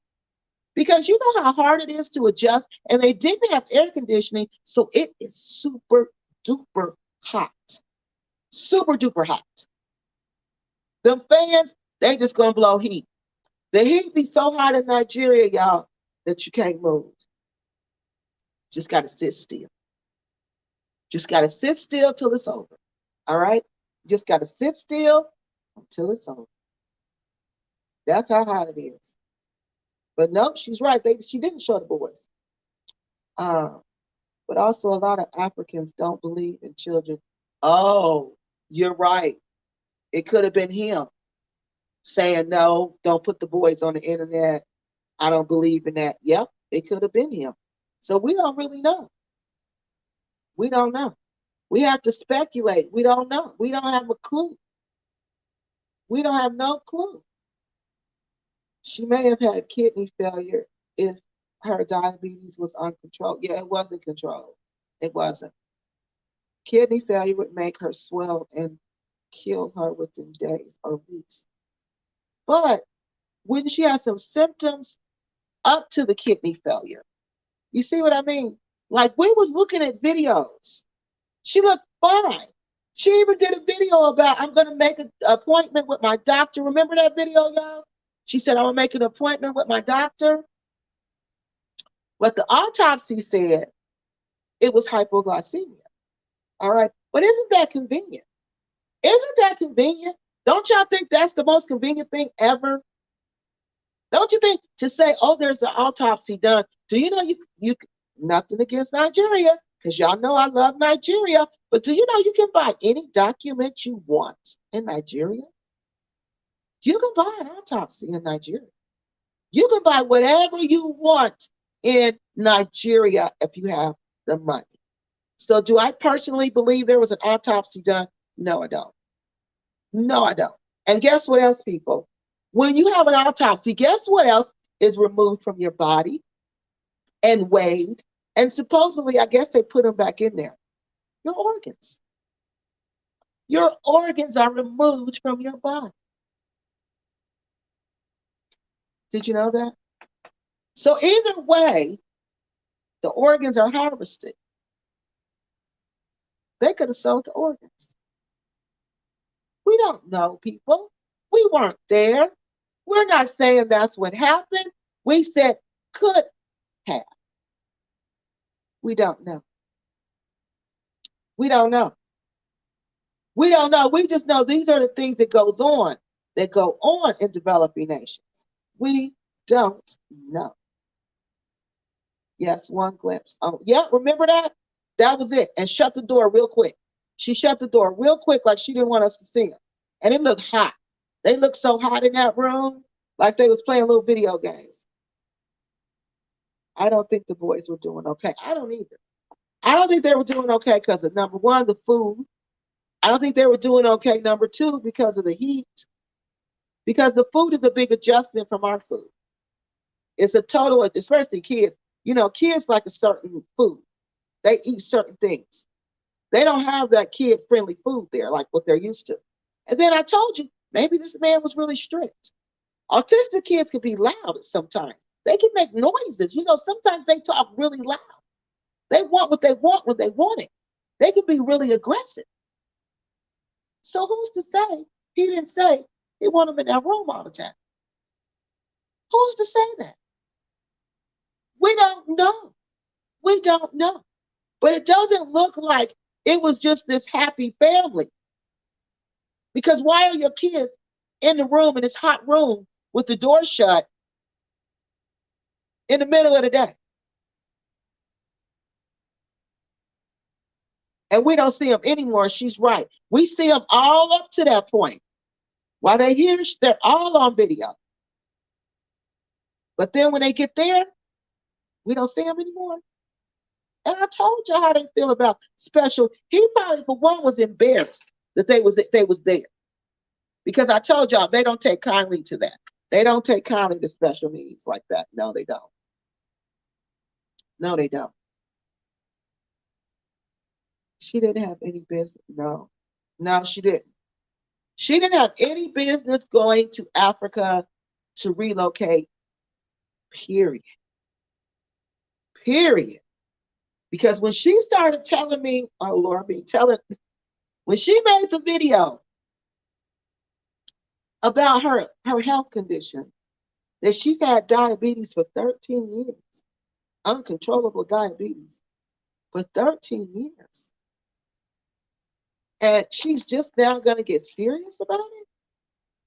I'm like, oh, lady, you're not healthy. You can't be healthy. You've had this condition for 13 years. You haven't taken care of yourself for 13 years. And the only reason now you're talking about taking care of yourself is because you want to go to Nigeria and you want to go live with this man you've only known for 3 months. And not only that, you want to take your 2 autistic kids with you? That's not normal, people. That's not normal. That's not normal. And she said because she couldn't stand being away from him. That's a sign that something's wrong. If you can't stand being away from him, then something's wrong. I know you can't stand being away from somebody. You miss the person, but that's totally different from I can't stand it where I can't function and I'm going to turn my whole life upside down. No, that ain't normal. That ain't normal. That ain't normal. Something's wrong. And then you didn't have the money. Remember, she was getting mad at people because people was not giving her the money. People were not donating like she wanted them to. Remember that? All of that just did not seem like her. And I didn't know her personally. I just knew her through the videos. But that whole, you know, upset because y'all not giving me the money I want to go there and not giving me the moral support that I want to go there, all of that just didn't seem like the person she was. And these are all signs that she's being manipulated and controlled by something outside of herself. And she was, in my opinion. She was okay, it seemed. In what parts do you think she was okay? Where do you think? Some parts she does seem like she was okay, but those actions are not okay. What really? Okay, right. Very. Oh, you responded. Okay, I know. Okay, yeah, you responded. All right. So let's go with this one. I believe there are several reasons she could have gone. Okay, places, spaces. What you think? I think it was a whole host of stuff. Just like she said, just like places and spaces said. I think it was a whole host of stuff. I think it was a combination of the sickness. I think it was the combination of her husband not helping her take care of herself by encouraging her to do things that weren't to live an unhealthy lifestyle. I think it was also the heat, the conditions of Nigeria alone. I think all of that has something to do with not having air conditioning. Yeah, it was just a whole host of things. Like you said, we have no, we don't have a clue, and we'll never know. That's what's crazy. We will never know the truth. That we will never know. We will never know unless somebody goes to Nigeria, digs up her body, brings it back to the United States. Hopefully, some organs will be inside of her so we can get some tissues and see what happened to her. Because we don't know. She had a lot, she did, she had a lot of medical issues. I don't think it's wise to move to Africa and not having enough money because it can cost you more. It can. Maybe it can. And that's what it did, cost her life. Because when you get sick here, y'all know we can get to the hospital right away. We can get to the hospital right away. We got emergency care. They're going to take care of you even though you don't have medicine. I mean, you don't have money. They don't care about that. They'll care about it later. But while you're in danger, they're going to stabilize you. That's the law in our country. They're going to stabilize you. They're going to make sure you're okay. And they're not going to turn you away if you don't have insurance because what are they going to do? They're going to put you on public assistance so the state can pay for your medical care. They don't have this in West Africa. You're going to pay up front. You're going to pay up front. And just like this lady, I forgot her name, Bimby. I can't remember her name, y'all. But tell me if y'all remember about this Nigerian lady. I was going to talk about her too. She's Nigerian, y'all. And her husband, she set herself on fire. Well, she said, the husband said she set herself on fire. She got tired of the husband cheating on her. They was all on social media. She got tired of him cheating on her. Okay. So they used to fight, have physical fights, and it just seemed like it was a bad case of domestic violence. So one day she found out about him cheating on her again. So she had I believe she poured some kind of accelerant all over her. Okay. She set herself, he said she struck the match and she set herself on fire. Okay. But some people are saying that it was like that he pushed her into the fire. Like there was some kind of fire in the back and he pushed her into it with the accelerant on her and he pushed her and she caught on fire. So, but anyway, he was trying to take her to the hospital. Okay, they're driving around. She's got third-degree burns over 90% of her body. She's going from hospital to hospital because they're saying they can't treat her. They look at her and they like, we can't treat her. We can't treat her. They're turning her away because they can't treat her. Not because of the money, but because they couldn't treat her because she was still alive. She wasn't dead. So they finally found the hospital that treated her, but there's no telling how much money they had to pay up front. But this guy, it looked like they had money. But that's just to show you an experience. And these people had money. And they couldn't even find a place to treat her. Now just imagine these people, Denita, all the money they had was Denita's money. Now they're riding around from trying to get to a hospital from the village because where she lived at, the roads were not paved. We could see the roads weren't paved. And she needed to go to the hospital, not the clinic, the hospital. So who knows how that went? Yeah, if you got medical issues, serious medical issues, I'm not saying don't relocate, but you got to be wise about your relocation. This is the way you should do it. Go get you a place there. Go there and stay a couple of months out the year. Okay? Come here, take your exams yearly, get your medicines, get everything you need taken care of here. Maybe if you got something like diabetes where the heat messes with you, the hottest months, come to the United States. Get your little apartment in the United States. Stay there till it cools off in the country where you live at and go back there. That's the way I plan on doing it because I can't do that. I'm not going to do that. I'm not putting my health at risk. I'm not. And I know I'm funny acting, and I'm not doing that. I don't want to go to the hospital there. I'm not trying to go to the hospital there. So I just know that's not going to work for me. So that's why I plan on doing maybe 6, half and half. That's my goal. That's my plan, half and half. Because I know what medical care is like there. I've seen it. I've seen it firsthand. And it's just not, it's not conducive to what Americans are used to. That's the way I'm going to say that. We are used to our water even has bleach in it. Okay. So that's how sterile our systems are. I don't know if it actually has bleach, but you know what I mean. It has like this cleaners and disinfectants in it. Like our systems are like almost sterile. So we're very susceptible to a lot of infections when we go to Africa. That's why I don't mess around with the clinics, with the doctor. I don't do that. I don't do that. I don't do that. Okay. Lesson. Women, don't be, yes, listen, everybody. Women, don't be so desperate for love that we put ourselves in unhealthy situations. And this is what happened. This is what happened. She was so desperate for love that she put herself and her kids in an unhealthy situation. And if a man truly loved you, he's not going to want you to do that.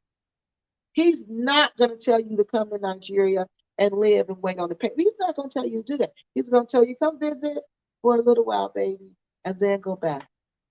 I don't want you here. It's harsh conditions here, and you're sick. I don't want you going through that. I want you to stay in the United States, and I want you to take care of yourself. That's what an African man is going to say to you when he loves you and cares about you. Even when you start talking about, oh, I miss you so much. Oh, I haven't seen you in so long. He's going to say, I love and I miss you too. But your health is the number one importance. That's what he's going to tell you. He's not going to let you come. He's not going to let you come. So the fact that she was there and she was sick like that tells you a lot. And he's giving her beer. I mean, I couldn't even believe it. I believe that man, thought she had money, which is why he tried to extort money from her. I think he thought, because you know what? They know how much the tickets cost. You tell them how much the tickets cost. They like, oh, that costs a lot of money. Then you pay for whatever the hotel thing is. You pay for that. That costs a lot of money. So they like, oh. They traveling back and forth like this. They must have money. They must have money. Not really. It's $1,500, $1,900 is no money, not to a real American, but to travel with Ray Ray, that's a whole lot of money. But to a real working person, that's not a whole bunch of money. So somebody who has nothing, they're going to think that's a lot. In a developing nation, they're going to think that's a lot. But it really isn't. It really isn't a lot. But they think, oh, you got this, you got that. Oh, you got this money. Well, I'm going to get this money out of you. Because let me tell you about the extortion, because that was nothing but extortion, y'all. After she left the first time, she gets a phone call. Not from him. And everybody know this is a classic scam. If you Google it, this is the scam they're going to tell you to look for in a romance scam. Okay? A friend calls her and tells her, your husband has just been beat up by some people because he wouldn't let them extort money. He wouldn't help them extort money from you. So they beat him up and knocked his teeth out. And now he needs $10,000 to be treated at the hospital. $10,000. Not Naira, 10,000 US dollars. Y'all know how many Naira that is? Do y'all know how much money that is in Naira? That's a lot of money. And do y'all know this woman was trying to get the money together? She called and asked her brother for $5,000.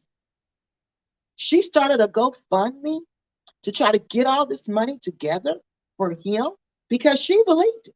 She believed it. She believed it. She truly believed it. I just can't believe it. You know, I just can't. The more I look at the story and tell the story, the more I'm just like, wow, this is really sad. This is really sad because you know what? We have to love ourselves. That's what I kept hearing in my head, is that we got to love ourselves. You got to love you more than anybody else. It's like Cat Williams always say, you got to take care of your star player. You got to be the franchise player on your team. And you got to always look out for the franchise player. And the franchise player is you. And everybody got to make it happen for you, including you. And that's what we got to remember as women, and we don't. When we think we found love, oh, we jumping. We gone. We're not even looking at the reality of this. Now, it's COVID, yeah, but I've been to Nigeria so many times and places and spaces. You tell me. Also, you've been to Nigeria. Tell me. I believe you lived in Nigeria. Now, listen, he talking about he can't get a job. He might not can get a job as an engineer, y'all, but he can get some kind of job in Nigeria. You can get a job in Nigeria. That is not true that there's no jobs in Nigeria. Nigeria is the most hustling people I've ever known. I have ever known. You can get a job in Nigeria just pouring drinks. Just pouring somebody drinks. Just opening up their bottles of pop. Just going to get stuff from them. When we would go out, this is one thing I liked about the Nigerian that I was with. When we would go out, he would hire little boys to wait on us, to get our needs through the night. He would give them a job for the night. And whatever we wanted, if we wanted some food, they go get the food. If we wanted something to drink, they would go get the drink. Whatever we wanted, he'd give them a little money, they take care of it. Open the pot for us, whatever. Whatever we wanted, they would do it. And all you got to do is pay them a little bit of money. I've seen too many hustlers in Nigeria for me to believe that this man couldn't do nothing and he had to live off of you. No, because most African men know, especially Nigerians, they don't take money from women because they said it's taboo. It is taboo. And if they take the money, they're going to give it back. They're going to give it back. So all of this living off of her and I can't find a job. Mm-mm. No, no, no. But she didn't know. But she don't know no real Nigerians. She didn't know. You gotta have Nigerian friends, people.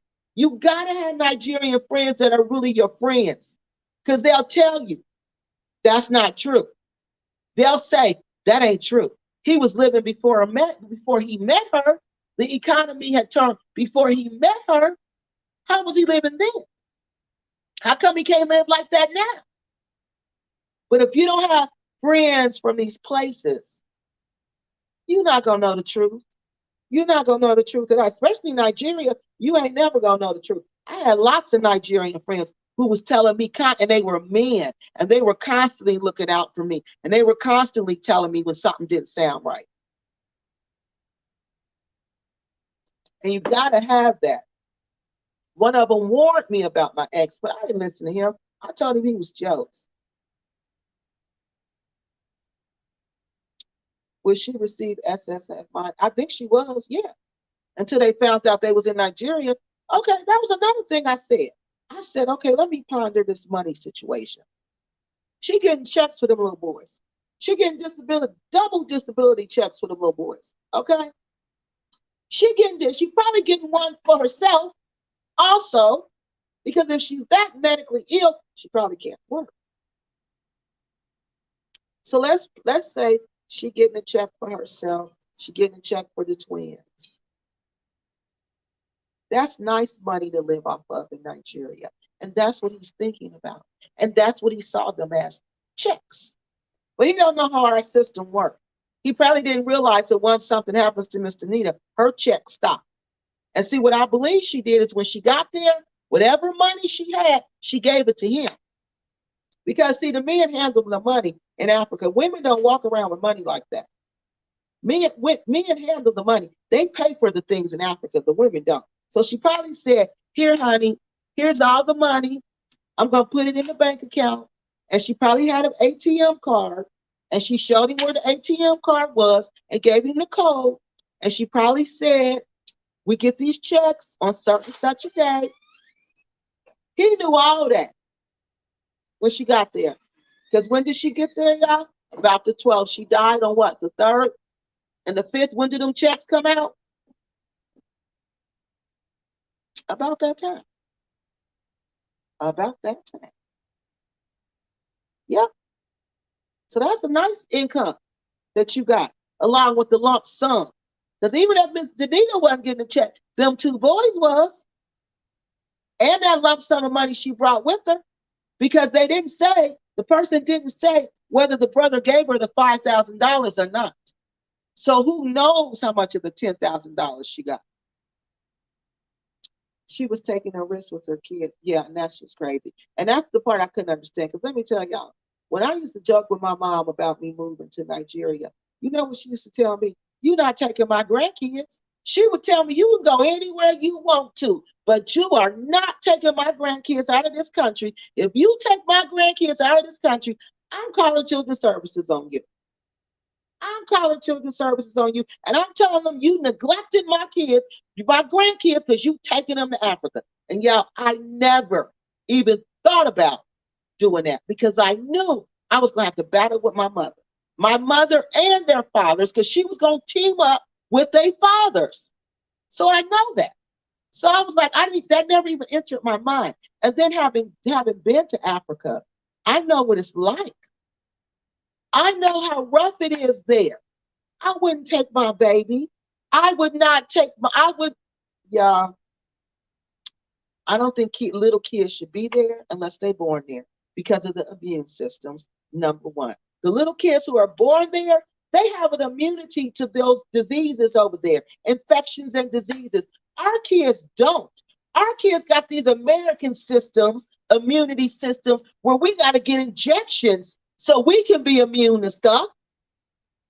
And we taking this immune system that we have over to Africa and our kids. And what if our kids get sick? They don't have no kid urgent care, no baby urgent care. They don't have no children's medical center. No, no. When I see babies over there, I just shake my head. because I got food poisoning twice when I went to Africa. Twice. One time in Nigeria and one time in the Gambia. Twice. And you want me to think these babies, and when you feeding them this food, you don't think they're risking getting food poisoning? You know what the number one cause of death in Nigeria is? Infection.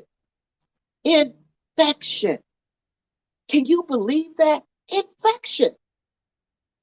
We treat infections with bacteria. I'm sorry, with antibiotics.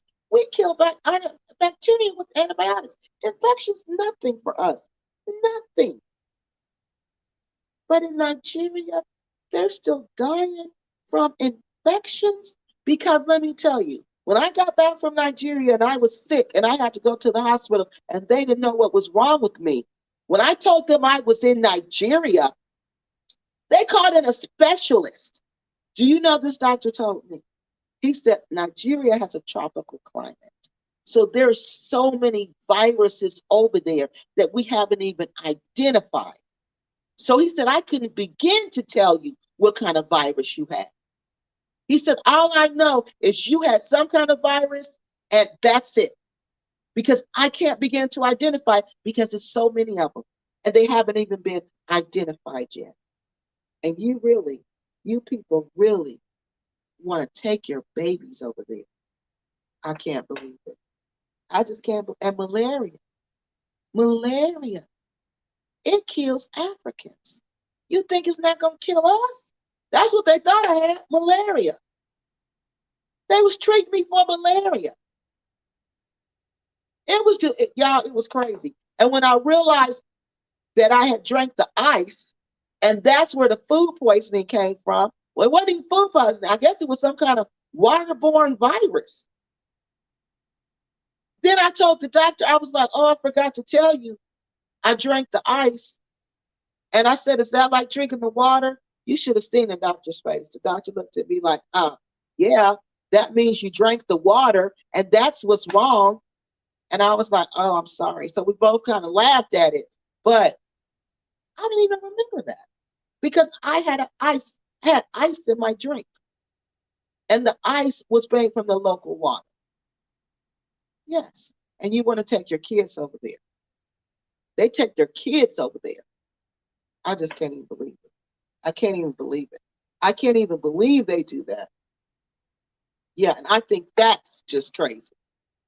I wouldn't take my kids over there until they were 18.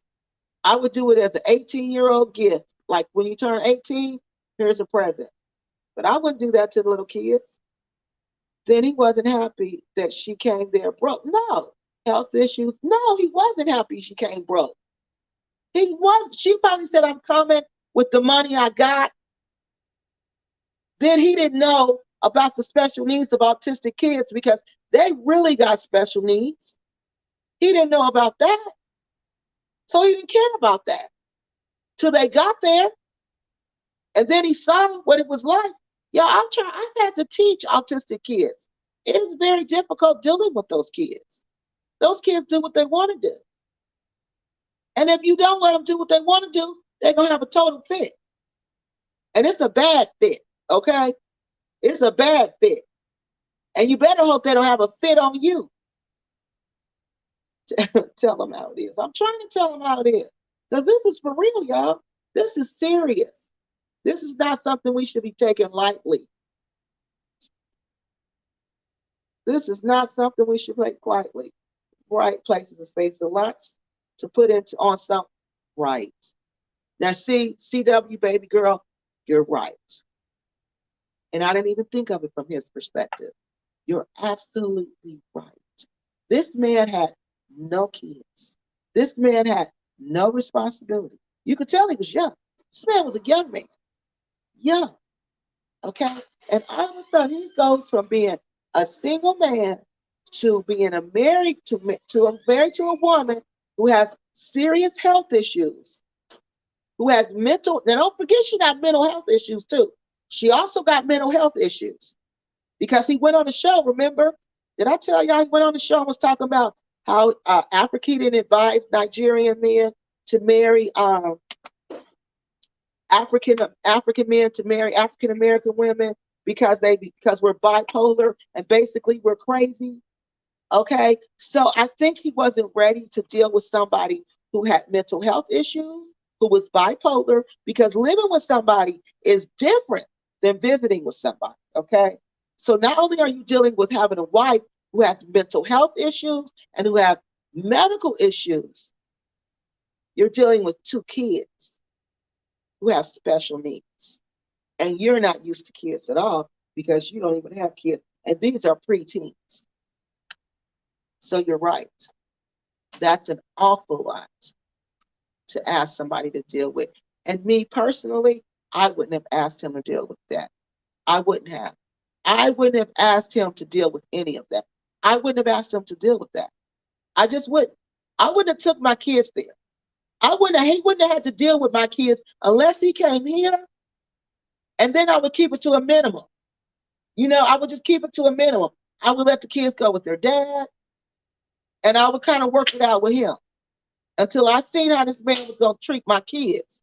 Because I know that people treat special needs kids funny, especially Africans. So I would have to fill that out. I couldn't have done that. I couldn't have had him up and around my kids. Like, there's no way I would have done that. None. No way whatsoever. When you go anywhere, have your have your finances together, especially going to a foreign country. And she had yes, yes, yes, yes. Y'all, I always have more than enough. I always have more than enough. And I always have more back in the bank. And all I got to do is call my sons and tell them, hey, send me this and send me that. Because I always let them know how to get my money and send it to me when I need it. Yeah, you got to always have a backup plan. You don't want to go out run out of money in Africa. You don't ever want to run out of money in Africa. Because if you run out of money in Africa, where are you going to get some from? You heard Black Acres say, don't come ask them because they're not helping you. You heard them say that. So if your own African American people won't help you, where are you going to get some money from?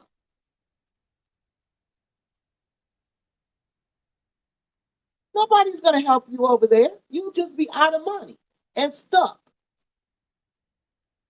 and hungry and hot. Okay, Lady Bird says, I think she was having a midlife crisis and wanted to escape. You can tell in the videos that people in her life in the U.S. were trying to talk sense into her, but she didn't want to hear it. And they weren't. Because then she would come out with the verbal lashing videos, y'all. You remember that? Yeah. She might have been going through a midlife crisis. Because when you're in love, oh, you get to feel all young. You feel all giddy. You feel like you did when you was in high school. When you get to feeling like that, y'all, that's not love. That ain't real love. That's love bombing. Real love, you not feeling like you in high school. Because who want to feel like they in high school? I know I don't. That's love bombing, and that's not real. That's fake love. So that's what she was feeling. She was feeling all that love bombing. But see, when she got there with her kids, I bet you wasn't no love bombing going on there. Because see, your kids are there. You can't have company like that when your kids are there. You can't sit up and drink with the boys all night. Remember, they was hanging with the boys. They was drinking, they was going out, they was doing all kinds of stuff. But when your kids are there, you can't do that anymore. So yeah, I think she was really going through a midlife crisis. And I think she was not listening to them. Because then she talked about how she wasn't dealing with her family, y'all. But guess who she was living with? Her mother. Now you talk about how dysfunctional your family is and how she was going to make a video about them if they didn't leave her alone. But you living in the house with your mom. Your mom's helping you out so you can go to Africa. So you don't have to pay for a place to live. Yes, Lady Bird, they didn't want to be responsible for financing the worst decision of her life. Yeah, because it was. It was the worst decision of her life. It was truly the worst decision, and you could see it. You could just see it. Cynthia needs to get a BBL in the Gambia. Is that possible? What is it? I don't know what a BBL is. What is that? Oh no! Oh my son just told me what that was. No, I don't know anything about that. I have no clue about that. You might want to ask Rick about that. Let's see. The swelling would be a sign. Oh, kidney or heart failure. Maybe let now. When you get dehydrated over there, you do urinate less. You do. So that's what I'm telling you. I don't know what was going on with her over there because I believe she was saying something about the food. Like it sounded like she was having problems with the food also. Okay. Which means she probably wasn't eating and drinking like she normally would. And then in one of the videos when she was showing the house, y'all saw she didn't have like a toilet, like the kind we sit on. She had the hole. Okay. Now I know when they have a hole, I don't try to go, I try to limit the times I go to the restroom. When I know I'm dealing with a hole, I try to just limit what I do and how often I go. So one way I do that is I don't drink so much. I limit my drinking. But when you do that, you become dehydrated. So I don't know if she was doing that because in the next video I saw her when she showed the house, she had a toilet. She had a regular toilet. So that could have been the case too. She could have been trying to, limit urination because she didn't want to use the hole. I mean, I don't know. I don't know. But yeah, I don't know. It could have been it. That could have been it too. We don't know. She could have had kidney disease. She could have had heart failure. We don't know. We have no clue. And isn't it just ironic that the report said exactly what she said she had wrong with her, hypoglycemia? Isn't that ironic that the autopsy said that? I thought it was. I just thought that was ironic. And it's usually like, it's not just one cause of death on the death certificate. They'll have like a main one, maybe three different things. They only said one thing. I didn't see an image of the autopsy report. I haven't seen an image of it yet. But I don't think it is an autopsy report. I'm telling you. Nigerians don't believe in autopsies. They don't. They don't believe in that. Africans don't believe in autopsies, period. They just don't. They don't believe that. That's desecration of the body. And they're not going to do that. Let's see. Right, Malik, right. He is a mess. I don't believe him. He is a mess. Okay, let's see this one. Yeah, I don't believe it was an autopsy. Y'all can't nobody make me believe there was an autopsy. I believe organs might have been harvested, but I don't believe there was an autopsy. No, I'm good. I'm ready to I did my research. To visit, maybe to stay, never. No, I'm not. Not to live full time. I can't. It's too risky. Stephanie speaks. Are you a fan of the bag lady Cynthia? I don't think she's a fan of the bag lady Cynthia. They wouldn't be on here. And you could tell her fans. They wouldn't be on. They talk crazy. They just talk totally crazy. What happened to the oh my goodness. Okay, let me go down here. Okay, they're having their own conversation, people. What's wrong, Comey? Give me your phone number. Give me your phone number. You may be a Nigerian scammer. They wouldn't be on here either. Kiki. They got that got beat up story was, yeah, it was real strange. No photo, right? That was another thing they said. Y'all, she never saw photos of him being beat up. She never saw photos of him. I'm sorry, photos of him in the hospital. She didn't talk to him in the hospital, and she didn't see photos of him in the hospital. But he did have his teeth missing. But who's to say that didn't happen years ago? And he just had some false teeth in. Who's to say that? Because aren't you going to call from the hospital? Why would you ask? But that's the scam. The scam is they will have somebody else call. That's how you know it's the scam, because they're supposed to be so near death, okay, that they have to have somebody else call. And I couldn't believe she fell for that one. I couldn't believe she fell for that one. I couldn't believe she was actually getting money together for that one. I could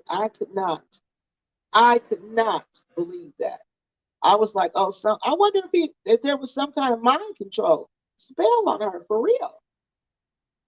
Just how lonely are we Black women? Exactly. Exactly, Missy. Exactly. How lonely are we? Are we that lonely? Stop, Kiyomi. Are we that lonely? Are we that lonely that we're going to just settle for anything? Like my grandmother would say, you just want to have a man? You so desperate and lonely, you're going to settle for half a man? Because that ain't no whole man. That's half a man.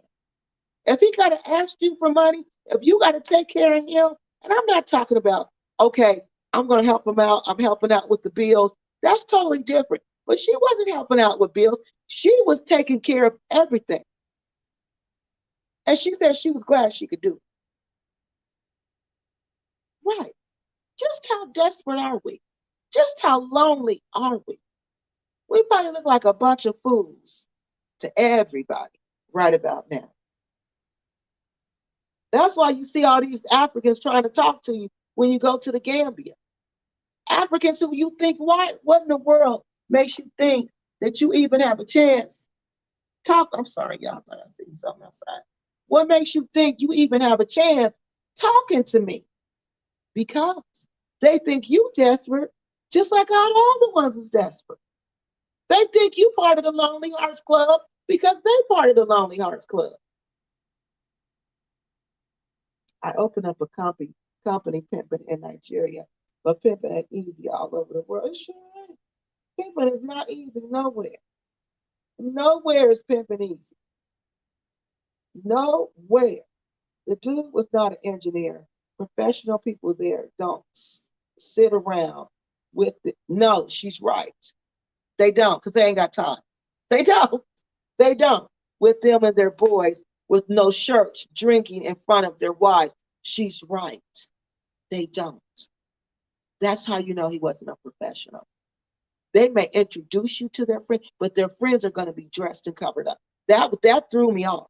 When I saw her sitting around all those men drinking, they were drinking all together. They didn't have shirts on. I was like, this is not real. This is not a real relationship. He don't really respect her, and he don't really care about her. And the friends knew it, because the way you know is because he didn't make them respect him. He didn't tell them to put clothes on. Ain't no African man gonna have you around his wife like that. People make it seem so easy when they move to Africa. I had someone tell me that I shouldn't worry about living expenses. Oh, please don't believe that. Please don't believe that. Y'all wouldn't believe how expensive it is in the Gambia now. It is. When I first started going to the Gambia, I kid y'all not, my ticket was $800. The second time I went to the Gambia, my ticket was $1,500. Guess how much my ticket is this time, y'all? My ticket is $1,900. I was so mad. I didn't know what to do. But what was I going to do? What was I going to do? I didn't have a choice. Either I pay it or I don't. And I said, I better get it now because the prices are going to go up. And guess what, y'all? The prices went up. Now look today, I think they are 27, $2,700. And this ain't even first class. Yeah, this ain't even first class. This is not even first class. The red flags were there from the beginning, but she was committed to her feelings and love was blind. Exactly. Exactly. Because God always warned us. My grandmother always said that. She said, God gonna warn you, but you're gonna do what you want to do. He always gonna send you signs, but you're gonna do what you want to do. So you can't say God didn't warn you. You can't say, God, why didn't you tell me? Because he told you, but you wanted to do what you wanted to do. And it's so true. It is so true. It is so very, very, very true. We want to do what we want to do because we think we in love. Love is everything. I was wondering if he had, I bet you he had access to her money. Because when you go there, she didn't know anything about the banking system. You got to have be a citizen, a Nigerian. Like if you transfer money to yourself, okay, on UPS, not UPS, oh God, what is that? Western Union. You would think you could just go to the bank, show your ID, and pick up your money. No. You have to have a Nigerian there with a bank account at that bank to get the money for you and to give it to you. Yeah. So I know he had control of the money because she couldn't access her money like that in Nigeria. It's very difficult to access money like that in Nigeria. So I know he had control of the money like that. And it was her husband. Come on, it's her Nigerian husband. Yeah, I know she gave me the money. I know she gave me the bank cards. I know she told him everything. I know she told him everything. Someone has to be the voice of reason, but there was no voice of reason there. There was no voice of reason. And every voice of reason, she shut him down and shut him up. Just imagine the treatment those received once the mom passed. I didn't even like to think about it, but I'm so glad they're safe and back home. I know, me too, because that's what I thought about. I started to think about it and I said, no, no, I don't even want to think about what those boys went through. I don't even want to imagine in my mind what they were going through. I don't. I don't even want to do that. I don't even want to do that because I can't even imagine. And they were probably confused, didn't know what was going on, and then have to deal with something like that. Man, I feel so bad for them. I got food poisoning just looking at the food. Palm oil beats.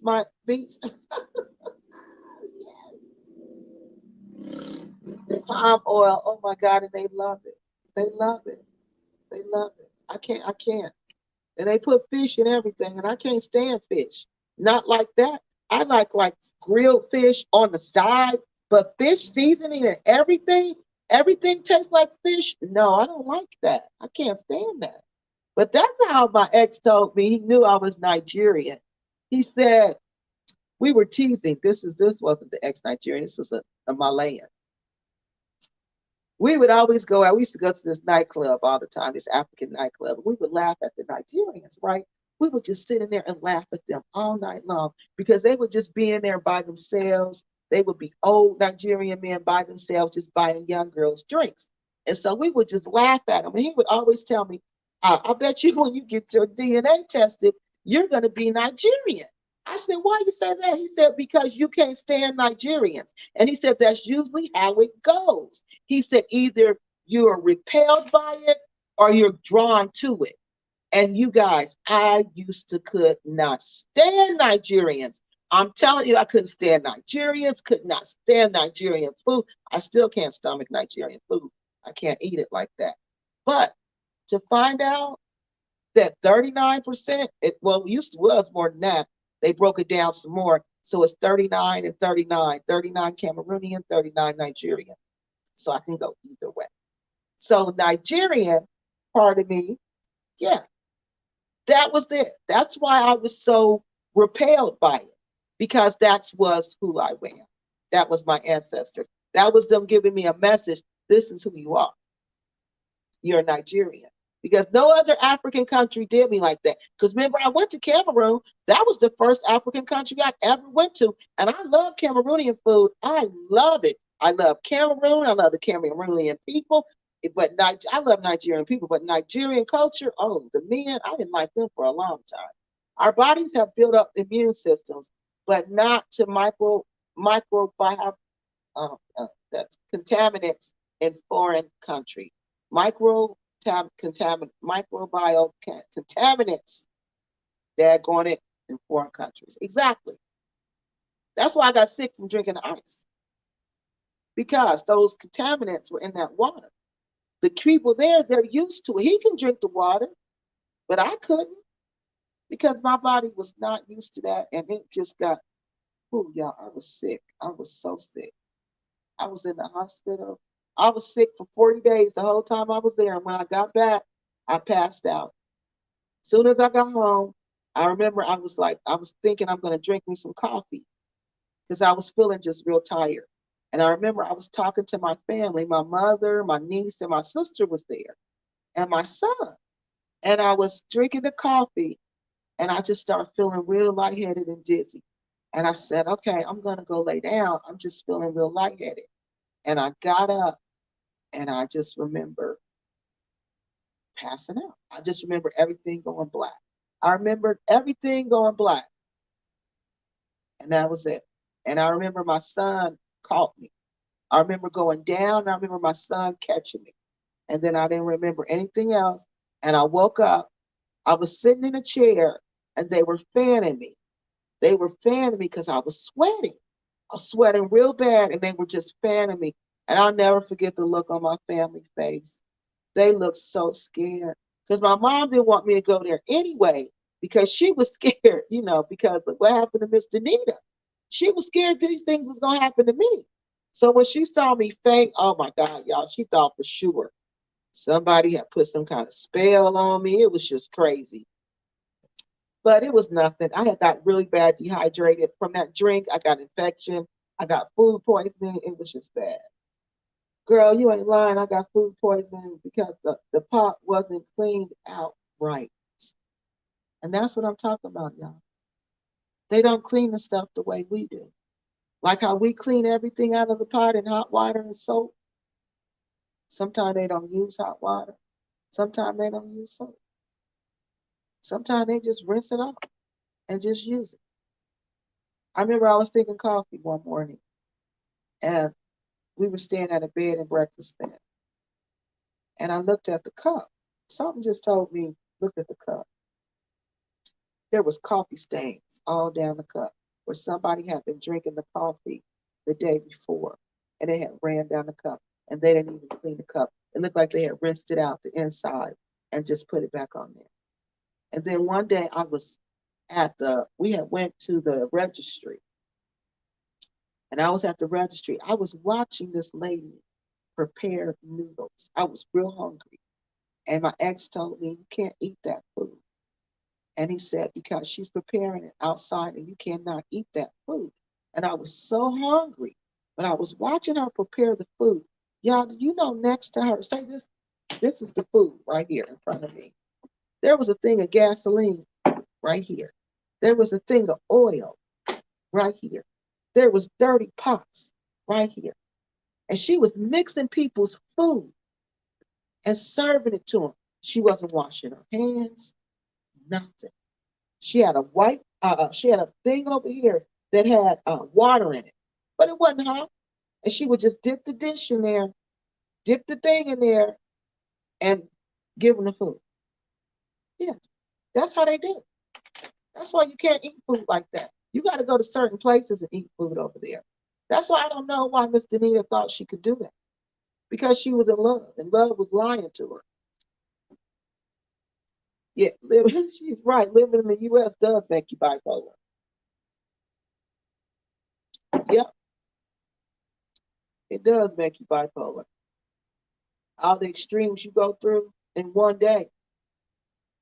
This is what makes me mad. These YouTube telling people to come to Africa, but not telling them the complete story. You pay a whole year's rent in advance, and you do your own repairs. Now, can you believe that? And you got to come up with this money every year. That's like every year you got to come up with your deposit and your rent. We don't have to do that here. Once we pay that, we pay the deposit and rent, and that's it. But there, you got to pay it for the whole year, and that's every year. So if you on once a month income, how you gonna hustle that money up again? How you gonna hustle up that rent money again? That big old lump sum of rent money? It's just things they don't tell you. Like Black Acres lying to you.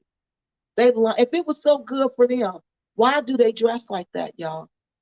If it was so good for them, if Africa is so good for them, why do they constantly look like bums? And when they dressed up, they still don't look good. If Africa is so good for Black Acres, why don't they have a new car? Why do they have a raggedy car? Gambians don't even drive in cars like that. Why do they have a raggedy car? Every piece of car they have is a piece of car. The house that they're renting is raggedy. They try to make you sound like, they try to make it sound like it's this big, glorious mansion, but it's not. It's one of those houses that have not been taken care of, and it's a big, raggedy mansion. If they had so much money and Africa was so good to them, why are they living like that? Why are they eating vegetables? Why are they grabbing any little crop that come out their garden? Why are they fighting over the tomatoes? Because when they don't put them fake crops out there, they don't have nothing. And you see she be fighting with her son over the food. Because they don't want to have to buy food because they don't have money. Because it's expensive to live in Africa, especially when you're an American, because you need certain things. And that's no lie. That's why I have to pay. Okay, this time I'm going to Africa. I'm not staying as long as I stayed last time because I just don't want to. I'm sorry. I just don't want to. But no, seriously, I can't because of my schedule. The schedule that I'm on, the school schedule, I got to get back. So I can't stay as long. But do you know, I had to search and search and search for a place that didn't charge me as much as I paid for 30 days. These places are now charging you the same amount that I paid for 30 days for less than that. It's not even 30. I'm not going to even be there 30 days. And you still want me to pay over $1,000. That's ridiculous. And you want me to believe Africa's cheap? Africa's not cheap. It is not cheap. It is not cheap. Gambia is not inexpensive. That's a lie. That's a straight lie. And you need to quit believing what Black Acres. Look at them. Look, like my grandmother always says, consider the source. Look at them, people.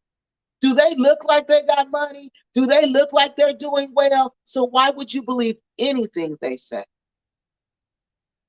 They want you to come and suffer like them. They want you to pay them that $200 consultation fee.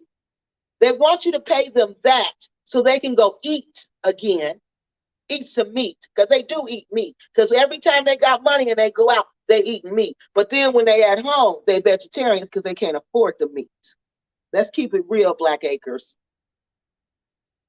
The end of the month, they ain't got no money because they get little checks. I think they get a check from Rick when he was in the army and he got his ear hurt. But they lie so much because one video, Rick says he doesn't get a check. The next video, he said he does get a check. So who knows? Who knows? But they're the ones I blame for this. They're the ones I blame for these people being ill-equipped going to Africa. Because they tell everybody, oh, all you need is $10,000. That's a big lie. That is a big lie. How are you going to need $10,000 and it's going to cost you $2,000 to get there? I believe she did. I believe she had mental issues. And we know she had to have been on medications. Maybe she didn't take them. Eventually, she'll need a refill. I don't think she was taking the meds. Wonder if she was off the meds. I think she was off the meds. Days before her death, a video, her face was thinning. Yeah. I don't think she was on the meds. I don't think she ever took those bipolar meds. She didn't have that. When they like take those meds, they're more like emotionless. You know what I mean? I don't think she ever took those meds. I don't think she ever took them. I think she thought she could handle it on her own. With her counseling, because she was going to a counselor and she was still seeing a counselor when she was in Nigeria. So I think she thought that. And I think the mood swings, the back and forth mood swings, I think that was causing big problems between them also. I think that was causing huge, huge problems, huge problems. Because again, you're not ready for that stuff. You are not ready for that type of stuff. She probably had a woman on, he probably had a woman on the side and she just kept quiet. He probably did have a woman. I'm sure he did.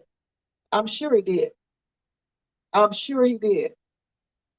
I'm sure he did, honey. He ain't just with her. He is not just with her.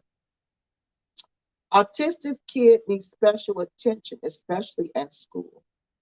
They probably weren't in school. I know they weren't in school. What school they gonna go to? They don't have special needs schools like that there. That's why Native Born had to leave Ghana. Y'all remember that? Whoever used to watch Native Born, remember his son was autistic and he had to leave Ghana? He was gonna start an autistic school. Looked like he started the autistic school, then he stopped, and then he left, and he because Ghana got too expensive, took up all these donations so that he could stay there. But then he took the money and he ended up going to Indonesia, I believe, someplace like Indonesia. And then the little boy was still not getting what he needed. And he ended up coming back to the United States.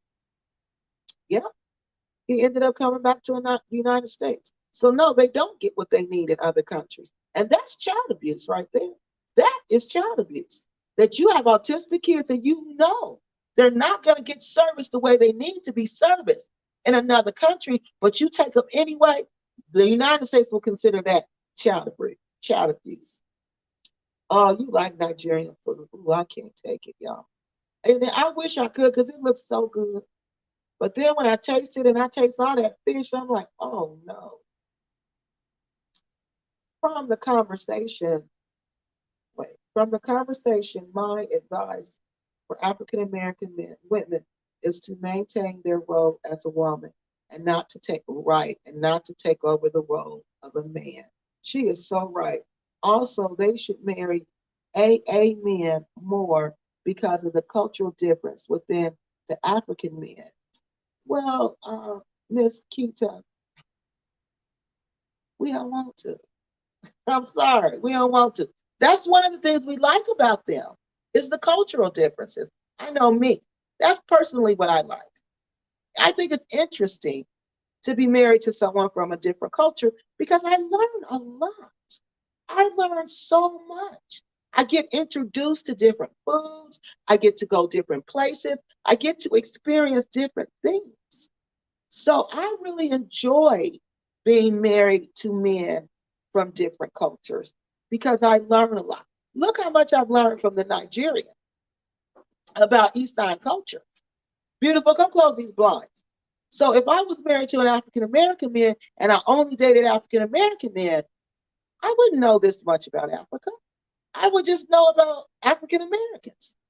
And there's so much more to the world. There's so many other groups than African Americans. There's so many more. So to just limit us to African Americans, that would be kind of boring. And nobody wants to live a boring life. So let's see. The next one. Do you have any recommendations as to what we should do to avoid food contamination and certain bacteria and viruses? Yes. Go to restaurants where the food is prepared and it's hot, not sitting out. You know how some of the restaurants you go to, especially at the Ikeja Mall, and the food is just sitting out like a buffet? Don't eat that. Go to restaurants where you got to order the food and the food is prepared for you right right then, where it's hot. This is what the Nigerian taught me, okay? Because he said, don't eat that street food. Don't eat any food. Like when we would go out, he would get suya. And he would go and he would get that. He wouldn't let nobody get that for him. And he said he would get it because he didn't want them to give us anything that was sitting to the side because we didn't know how long it was sitting there. So never, even if you want street food, get something that they're going to heat up or prepare right then. Don't get anything like they're sitting over to the side and they're going to reach in and give you something. Don't get that. Don't get anything with ice. But when I was in the Gambia, I could drink their ice in the tourist section because Gambia does something with their water and their ice over in the Senegambia region where you can drink it because they know they have a lot of tourists. So I didn't get sick over there. But I wouldn't do it when I would go to like where my family lived. I wouldn't drink that water. I wouldn't drink that ice because they did, the regular water. So you just got to be really careful. You got to be really, really careful. Even at KFC, when I went there, if they don't fry that chicken right in front of you, don't eat that chicken. And that's the KFC in Victoria Island. So that's the way you can do it. That's the way you can do it. And then inspect your plates, your silverware, all that. Yeah, that's the way you can do it. Kiki talking about the raggedy. Yeah, they are raggedy. And then they want to tell somebody like they're experts on Africa. They're doing so well. If they were doing so well, people, they wouldn't look like that. Do y'all see Nigerians looking like that that's doing well? No. Do y'all see Gambians who look like that that's doing well? No. Do y'all see Ghanaians that look like that that's doing well? No. They're not doing well. They're barely making it. And they need y'all donations to get into this house, to get into that snake den. I can't wait for them to get into the snake den. Y'all wait till y'all see this video I'm about to make about interpreting that dream that lady had. Black Acres. I told y'all, y'all shouldn't have never messed with Kiki Loves Nigeria. Y'all shouldn't have never started a fight you couldn't finish. Because the ancestor's going to finish it for you. And that's what the dream, she was telling you in the dream. That you called upon the ancestors, you summoned them. And they coming for you. But I'll tell you about that later. Let me get back to this. Hooking up with the wrong mate is awful no matter what ethnic group. Oh, she is so right. No matter what ethnic group. Because we marry Americans. My kids' fathers are Americans. They're not Africans. And that didn't work. So it's just relationships. I just figure relationships are for whatever time they come in your life for. That person is, like they say, people come into your life for a reason and a season. You got to figure out which one. And you got to figure out when the time is up, the time is up. Like Jerry Springer said, I used to love Jerry Springer. Jerry Springer said, relationships don't last forever. People don't be in your life forever. So why get mad and hate them when it's time for them to leave? There's no reason to get mad. There's no reason to get angry. It's just their time is up. That's all. I know people who've been married and live happily to Africa. Yeah, I do too. I do too. In my own city. They've been married to Nigerians for 30, 40 years. Met when they was in their 20s and been together ever since. Sure do. It's just the person. It's about the person. That's what it's about. It is truly about the person. If you're not healthy or have many health issues, don't come to Africa. Stay in the US or UK. Gambia is not inviting you to come and stay. You can come for tourism and spend the money, then go back. She's right. Until you get your health together. Or just go stay for a little while. Come back, take care of yourself, and then go back. You don't have to do that. You don't have to do that unless you're with somebody who's making you feel insecure and making you feel like you do have to do that. But most of them are not going to make you do that. Another thing, why won't these bad people wash that darn vehicle? People wash their cars they sure do. Every day, y'all. Every day they will wash their car. That's how much they take care of their cars over there. Every day. So I know the Gambians is looking at the Bag family like they a bunch of bums. A bunch of bums. And they got the nerve to look down on Africans. They got the nerve to look down on Gambians, thinking the Gambians don't know how to plant crops, thinking the Gambians don't know how to grow crops. They the only garden that I ever seen look like that in the Gambia. Quasi just did a video when he went to the village. His family got a garden. It looks all lavish and beautiful and green. Travel with Ray Ray did a video when she went to the garden. It was all lavish and beautiful and green. When I went to the gardens in Nigeria, lavish, beautiful, and green. But back, I've never seen a garden like that. I've never seen an African garden like that where nothing grows. Now they want us to think that all these crops are growing magically, like Lucky Charms. They just growing, huh? No, we know that those people are planting those crops when they're grown. Okay, that's why they look like they're dead when you're picking the crops off of them. Okay, so Cynthia, please stop. We're not stupid. Right. People over there wash their car every day because they dirty. I told y'all they them dirty people who live down the street, who house have bed bugs. They have trash in the front yard. Kids be having bed bug bites. Yeah, that type. I really like watching. I know I did too. I really liked Native Born. I really did, but I didn't like when he kept his son over there. But they looked like they were struggling too, and they looked like they were hungry. I didn't like that. I can't have my kids hungry. If I want to be hungry, that's one thing. But I am not going to make my kids be hungry because I want to go and do an experiment, a social experiment. So, Miss Keita, they're saying we love African men and they love us. Stop the nonsense. They do. We love each other. And we think it's a good match because they like learning about our culture and we like learning about their culture. It's a lot of fun because you know what? It seems like when they're with women in their culture, they're restricted to be in a certain way. But when they're with women from another culture, they talk more, they can be more open and discover new things because it's not so many restrictions on our culture. So I think it's a good thing. Like I said, it's an exchange of cultures. And if a man doesn't want to date an African American woman, he won't. He'll stick with the African man, woman.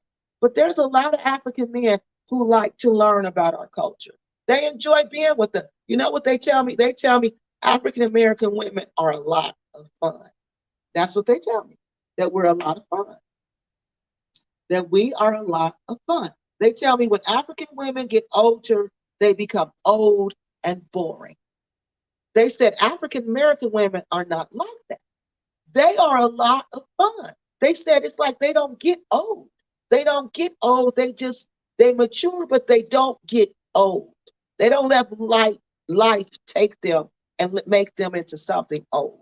And they felt like African women, once they get a certain age, they became old, they became boring, they became rigid, but they didn't find that in the African American woman. She was fun, she liked to learn new things, she was open, and that's what they liked. Well, that's what they told me. That's what they tell me, okay, that they like. Because trust me, I asked. They don't mind dirty cars or houses with no what? Y'all, remember the video when they didn't have no water? And he was talking about we hadn't took a bath in a week. What woman can go a day without taking a bath? And y'all ain't took a bath in a week? Why y'all think I said that picture reminded me of what's that fish market? Tangi Fish Market. Yeah, you standing like that. Yeah, that's giving me Tangi Fish Market vibes because you ain't had a bath in a week. And Lord Jesus. Lord Jesus, I don't even want to think about that. But yeah, those are some nasty people. Them some real dirty, and they embarrassing. And you see what happened to them people in Ghana? I know I shouldn't wish things like this, but Lord, I hope that happens to Bag. I hope the Gambian government comes in and takes that land from Bag. I hope they do. I hope somebody confiscates that land from Bag because Bag is low down and dirty. Low down and dirty. And they took that land from those people. That was communal land, farming land. Those people were using that land. Those cows were grazing on that land. And they took it. They took it, offered them a little piece of money, and they took it. But the ancestors aren't pleased. They're not going to be on that land long, y'all.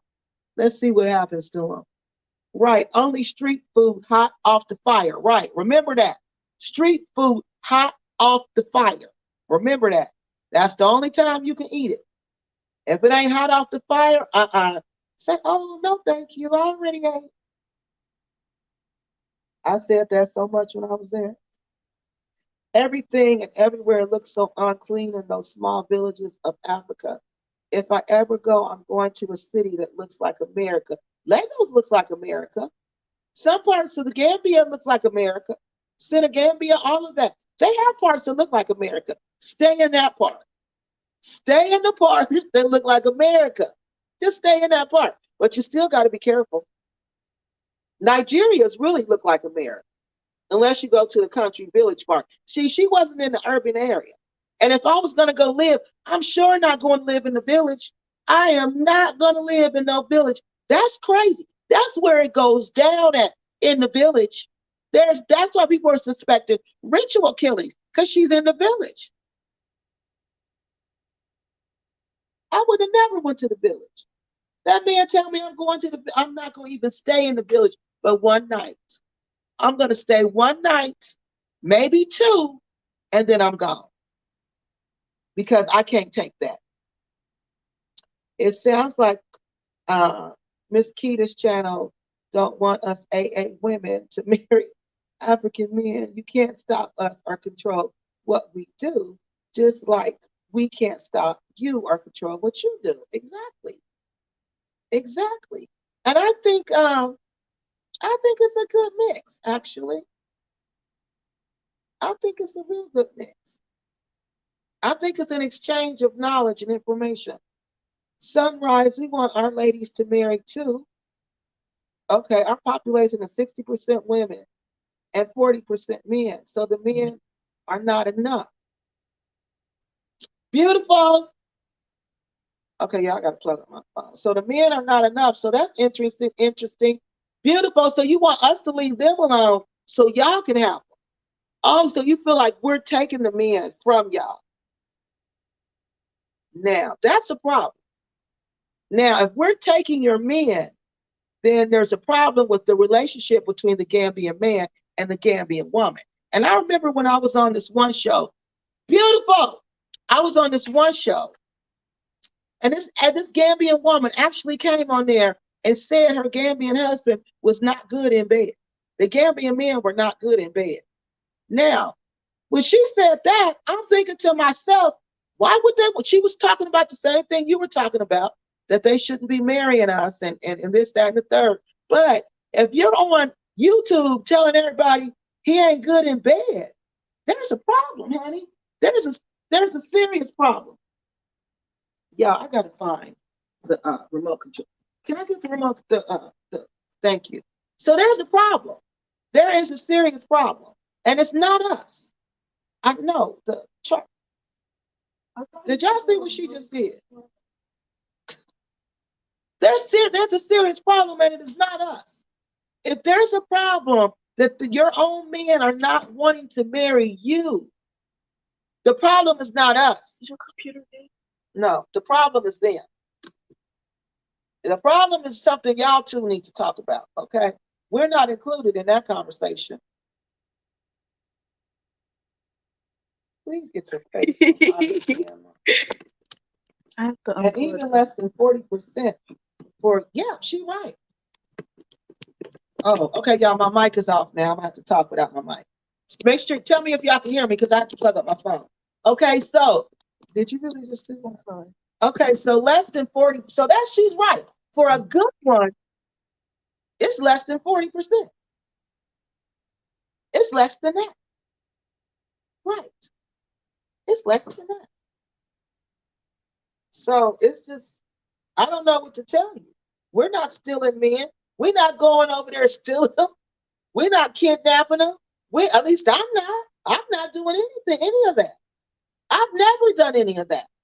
They just find me interesting, and I find them interesting. And we say, okay, I find you interesting. You find me interesting. So let's talk. Let's get to know each other. That's usually how it goes. But, if they feel like they can't have fun with you, if they feel like after a certain age, you get old and boring, then that's a problem. And again, that has nothing to do with the African American woman.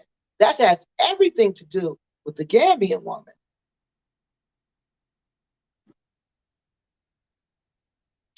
I stayed in Tangi and it was too stinky sometimes. I know. That's why I would not go there. There was places to live over there. I'm like, I'm not living near no fish market. How dare you even ask me to live near a fish market?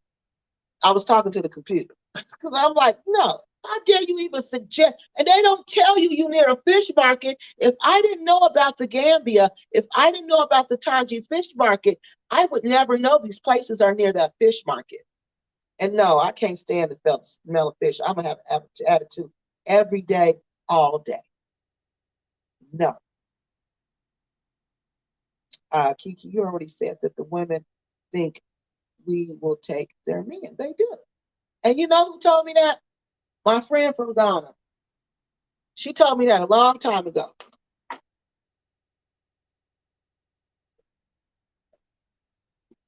She told me, watch the African women when you're around them. I said, but they're nice to me. She said, they're just being nice to you, but they really don't like you. And I said, well, why? Why wouldn't they like me? Because I'm thinking, I'm thinking, why wouldn't they like me? You know, I'm a nice person. You know what she said? Because the African man prefers you to them. The African man prefers the African American woman to them. And we know that. We know that. She even told me her own husband. She knew her own husband wanted to be with an African American woman, but she said he didn't have no swag and he didn't have no skills, so he couldn't get one. That's the only reason why he wasn't with one. Is because he couldn't get one. Now, she told me that. She told me that. She said they don't like y'all because of that. Because they know deep in their hearts that that African man will prefer you to them anytime. And that's the truth. Well, I don't know if that's the truth, but that's her truth. That's what she told me. That's what she told me. And I tell you, when I'm in the Gambia, I didn't experience so much in Nigeria. People would just stare at me because they knew I wasn't from there. But in the Gambia, I ain't never got so many hateful look like, and these are little young girls who not even in the same category. I'm like, little girl, you ain't even in my league. You don't even need to be looking at me like that because me and you will not ever be talking to the same man. Because the men I talk to would definitely never ever talk to you. Would never talk to you. Hey Trinity, would never talk to you. But see, that's the thing. That's the problem. There's a lot of animosity towards us over there because they feel just like this Miss Kita feel that we just taking their man, and they don't like that. They don't like that. They do not like that. Let's see. That's what they think, and I'm glad to say, yeah, and it is what they think.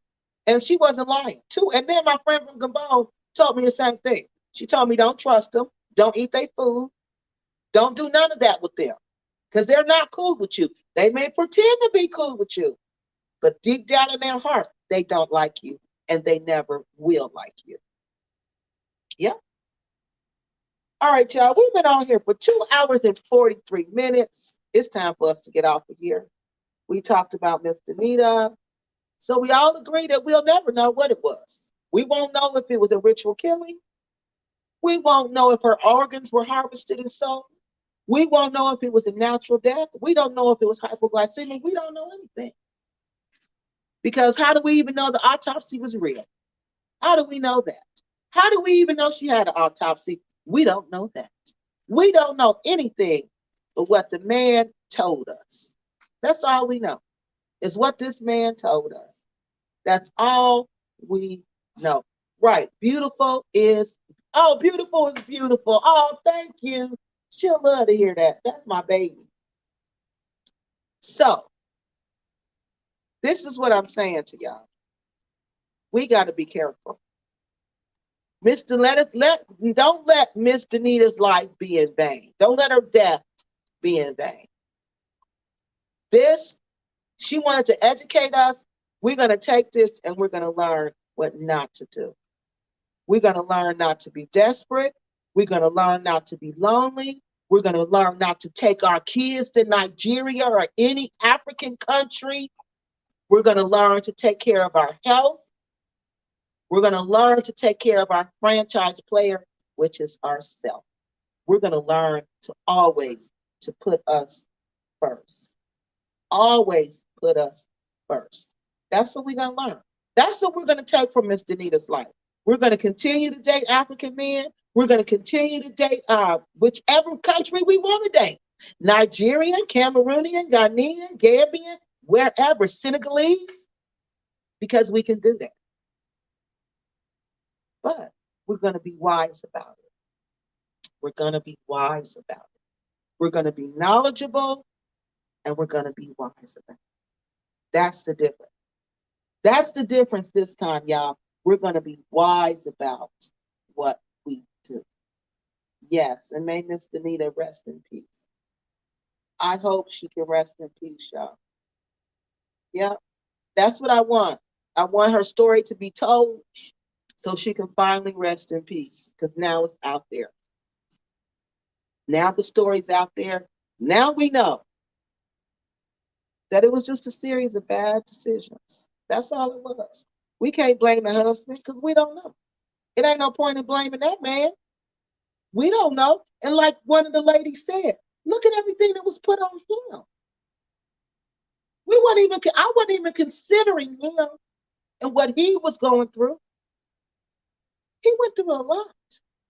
That was a lot. And then for her to get sick and pass away and then be accused of killing her, because they instantly accused him. It's just sad all the way around, y'all. It's just sad all the way around, because we'll never know. If you don't stop, man, look, y'all, oh, Jesus. If you don't stop marrying our men, we would protest someday and stop you from coming here. Well, ma'am, how are you going to do that when our DNA says we're West African? Ma'am, African Americans, ancestors, which are our great grandparents, come from West Africa, ma'am. We have a right to be in Africa, just like you do. Nobody's going to ever do that. No West African country will ever say to us, no matter how you protest, African Americans, you can't come here no more. Because they know all HELL would break loose. Because you know what? Our ancestors ain't going to tolerate that. Number one, because they only find peace when we do come back home. So what you're saying is, you don't want our ancestors who was kidnapped, enslaved, in a whole nother continent, let alone country, continent. You don't want them to have access to the people that they come from. Now, how much sense does that make? How much sense does that make? How are you going to stop us from coming back home? How are you going to do that? How are you? I want to see you and all these women who, what did they say, who are old? And what did they say y'all was? Old and not fun, old and boring. I want to see y'all do that. I want to see y'all stop us from coming here. I want to see that, because we're not going to stop. We're just not. As a matter of fact, I'm on my way back there. We're not going to stop, man. And guess what? Nobody's going to make us stop. Exactly. And nobody's going to stop us from coming there. No matter what you think in your head, that will never happen. That just sounds ridiculous. Our DNA comes from West Africa, ma'am, not America. West Africa. Okay? How are you going to stop us from coming back to the land of our ancestors? Oh, I would love to see y'all try to do that and see what kind of international drama that's going to cause. That's going to cause some big international drama. Oh my God. Yeah, she did. I want to see her do it. I want to see her do it, y'all. I want to see y'all do it. I want to, like I tell the kids, do it. I dare you. I triple dare you. Do it. Please do it because we're not going to stop. And I'm bringing more women. I'm encouraging more women to go and marry more African men. Yeah, I am. I'm introducing all my friends to them. Yeah, I sure am. Mm-hmm. Yep, that's my mission to hook them up. Sure is. So, ma'am, you better get your friends together and y'all better get the protest on. You better get, yeah, what about the European women? Are y'all threatening to protest them too? Or just African American? Which one? So is it okay for the European women or is it just not okay for the African American women? Because you said that if we don't stop. So I'm just curious, are you still on here? You've gotten awfully quiet. Yeah, and what she said was hilarious. Are you still on here, ma'am? I hope you are. Oh, there you are. I'm getting to your comment. Because what you just said was, I can't even believe you said that. We might have to do a show about that. You can't stop us from. No, you can't. You need to be worried about the tuba. Yeah, she's not worried about that though. You were like this song say. You worried about the wrong things, honey. You worried about. Are you all worried about the wrong thing? You need to worry. If your man don't want you, how is that our problem? How is that our problem? And the solution is to stop us from coming so they don't get a chance to talk to us. Now that sounds ridiculous. Instead of you fixing you, you want to eliminate us. Okay. That's why I told you they said y'all was old and boring. Old and that's the old boring answer. I'm not gonna fix myself. I'm gonna talk about you. Uh let's see, what does she say? Mike, you have several, yeah, she needs to have several seats. I can't even believe she said that. That's so mean. That was just so mean. I will be there in the summer getting all the love and attention. Exactly. She just mad because she ain't. I'm not even talking about you like that, lady. I'm sorry. I'm not gonna say that. I was about to say something really mean. You done got everybody heated up. We was just about to get off here. You done started a whole nother conversation. Places and the European women come for tourism. Oh, lady, come for tourism and go home. And they're old. They're old. Our men are not attracted to them. Now, y'all know this is a straight lie. Who did the government just ban from coming over there for sex tourism? The grannies from Europe. Please stop. They didn't say nothing about the African American women. They said the grannies from Europe. And so look, y'all. So it's okay to use our men for sex tourism. That's fine. But don't you marry them. Don't you marry them. You come over and you have sex with them and you pay them so they can give us the money and you go home. Wow. Whew. Wow. I don't even believe that. That's why they don't want y'all. It's okay. So you basically prostitute him. So you the pimp. That's what it is. So you, no, Malik, you ain't the pimp. She the pimp. They the pimp. They want to pimp them out to the European women who pay them for sex. And then they can go home and give them, spend the money on them. I will be sniffing my breeze as I don't even believe this. This was crazy. Lady, I don't believe you said that. Where did you come from? Oh, wow. This was nuts. We take the daddies and the sons. Girl, that's why she mad. That's why she mad. Oh, that's why she really, oh, y'all really mad. They told me y'all was mad. I didn't think y'all was mad, but y'all really mad. Yeah, that's why they be looking at me like that. So that's why y'all be giving me them nasty looks like that. That's why y'all really think y'all really, those people really think they can compete with me. Now that's the first thing you need to ask yourself. You need to say, look at her and look at me, and can I compete with her? Because you can tell this woman, looking at me, this woman got a lot going on for herself, and this woman got a lot going for herself. Now, can I truly compete with that?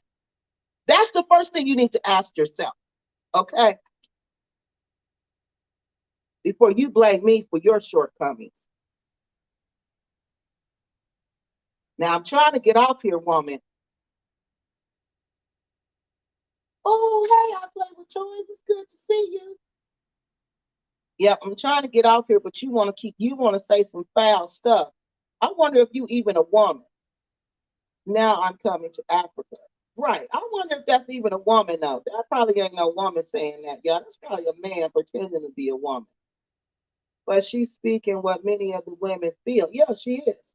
Yeah, they do feel like that. I told you, my friends told me they felt like that. And I told you they be giving me all these ugly looks when I'm over there.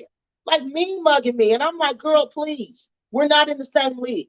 We are not in the same league. We don't date the same people. We don't go to the same places. We don't do the same things. So you need to stop mean mugging me because I'm not stopping you from nothing. Nothing. Because what I do, you don't do. You can't do. And that's real. You cannot do. This is unbelievable. That's why they mean mugging me like that. We can't even get out of the airport without being asked, thank you. Right, we just be wanting some peace. Leave me alone. I don't even believe this. The Tupac, listen, y'all, this ain't a woman. The Tupac have been coming to the Gambia for years, but did not take our men in this threatening raid when the AA women came. Ooh, y'all, listen to that. That's a compliment. This is a compliment, y'all. This is nothing but a compliment. So when the African American women came, listen to this, y'all. We started taking their men at threatening rates. The good men in the Gambia must be leaving. They must be leaving with us, y'all. They must all got them a black woman and said, y'all remember that movie Harlem Nights? When he was with Rashid, what's her name? He was a white man, right? And he was with the girl that was a prostitute. I forgot Rashid, I forgot her name. Okay.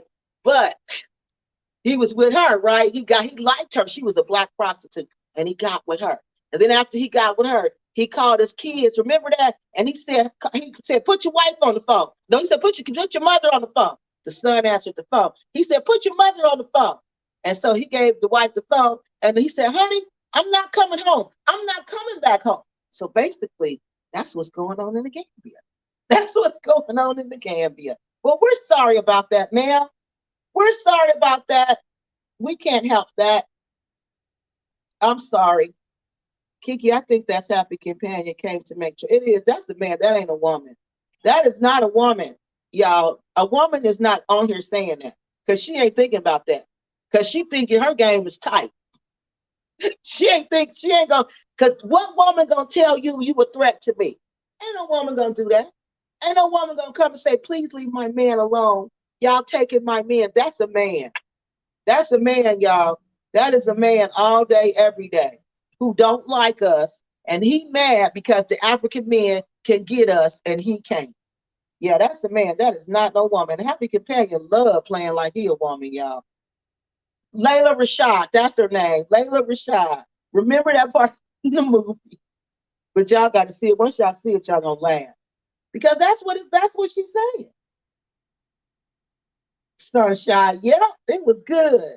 That was so funny. But listen, we think this is Happy Companion. Because whatever you saying, whatever. Because ain't no women don't do that for one. Women don't do that. They're not gonna tell another woman, leave my man alone. You take him. We're not gonna do that. We're not gonna, even if I thought that. Like how my close friends came and told me that, because they were my close friends. But you think they go around telling women that? They're not going to do that. No black woman is going to do that, African or American. They are not going to do that, period. They are not going to do that. They are not going to do that. So, let's say this channel is not right. So look, y'all, since I'm off this week, I'm gonna do another live this week. I'm gonna try to do a couple of lives so we can get caught up on everything that's going on. Look, I'm gonna do a live about the lawsuit, about Quasi's lawsuit, the class action lawsuit. And y'all know At least we ended with a yeah, yeah, we did. And that's a good thing. We ended with a laugh. We sure did. And Miss Denita would like that. Yeah. We ended with a laugh and we ended with no matter what, international love is still gonna stand. We still gonna date African men, no matter what. No matter what. African women are confident, yeah, beautiful, and fight, don't mind competing for a man. They sure don't. And they'll just step their game up. That's how I know this ain't no African woman. Because they're not gonna do that. They not gonna do that. They're not. They're just not. They're not gonna be on social media like that, and they're not gonna say that. I don't know no woman doing that. But look, what we're gonna do, we're gonna talk about this lawsuit because this is a defamation lawsuit. I think defamation is part of it, right? It's a lot of parts to it. It's a class action lawsuit, okay? Which means the investors can also get money because they lost money. And y'all know how I know this is real because I asked Quasi to come on and talk about it. And he can't. He can't talk about it. He can't come on my show. He can't do any lives. He can't do anything about the lawsuit. He can't do anything about the lawsuit. So I'm going to look around and see what I can find. I'm going to contact my friends in the Gambia and see what they know. Because remember, I have other friends who have lawsuits against Shantae. Travel with Ray Ray, travel with Tay Tay, whatever name she going by now. But yeah, we're going to talk about this lawsuit in the Gambia, this class action lawsuit. We're going to talk about that. We're going to talk about, did they really defame Quasi Boy's character? Do y'all think Quasi can come back from this? I've been studying Quasi Boy for, 2 years now? Going on 3 years, I've been studying Quasi Boy. And personally, I think they ruined his reputation. I think they destroyed Quasi Boy's reputation. And I don't think he can come back from this. I really don't. Unfortunately, I don't think he can come back from this. But we're going to talk about this. We're going to talk about this week, okay? I think I'm going to do it on Wednesday. Who warns Ghanaian women to leave their men alone. We can also do the same. We're not Ghanaian, though. Okay, you can warn the Ghanaian woman and maybe she was scared and maybe she stopped. But we're not Ghanaian. We're African Americans. And that means we're mixed with a whole lot of ethnicities, okay? A whole lot. So we don't back down like that. We don't back down. And like I said, your issue is not with us. Your issue is with yourself. But you're not even a woman. This is a man. So your issue is really with yourself. So that's what we're going to talk about Wednesday. Yes, foreign women will. I lived in a Black country and my coworkers told stories about beating up expats who went after their local men. What? And it's all about the money. What? They beat them up. Okay, when you mean going at, were they married men and they were flirting with these married men? Because if you're flirting with their husbands, yeah, they're going to beat you up. But if these are single men and they're dating African American women, I don't see how you have a right to come and beat them up. But good luck with that. Good luck with that. African women will beat up an African woman if she messing with her husband. All right. And maybe we'll talk about this. Yeah, they absolutely ruined Quasi's company. Yeah, that's what we're going to talk about. Did they ruin the business? So I'm going to go and look through everything, get myself refreshed and on Invest, Relocate Africa, what happened. And you got to remember, I didn't know Quasi Boy when I was doing all this. I didn't meet him until after I had done the research. So all of this was just me doing this on my own. I had no motives for protecting him or, vindicating him or nothing because I didn't even know the man. I didn't even know the man, but I knew the Dusty Divas, Phoenix Rain, and Travel with Ray Ray were nothing but liars. I knew that. I knew for a fact they were nothing but liars, and I proved that. And also, two times, Quasi Boy was proven that he did nothing foul. He did nothing illegal. There was no fraud at Invest Relocate Africa. But still to this day, he's still referred to as a scammer.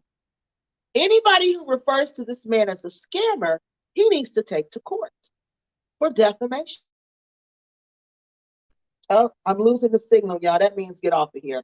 All right, y'all. So look, we're going to talk about that. I think it's going to be on Wednesday.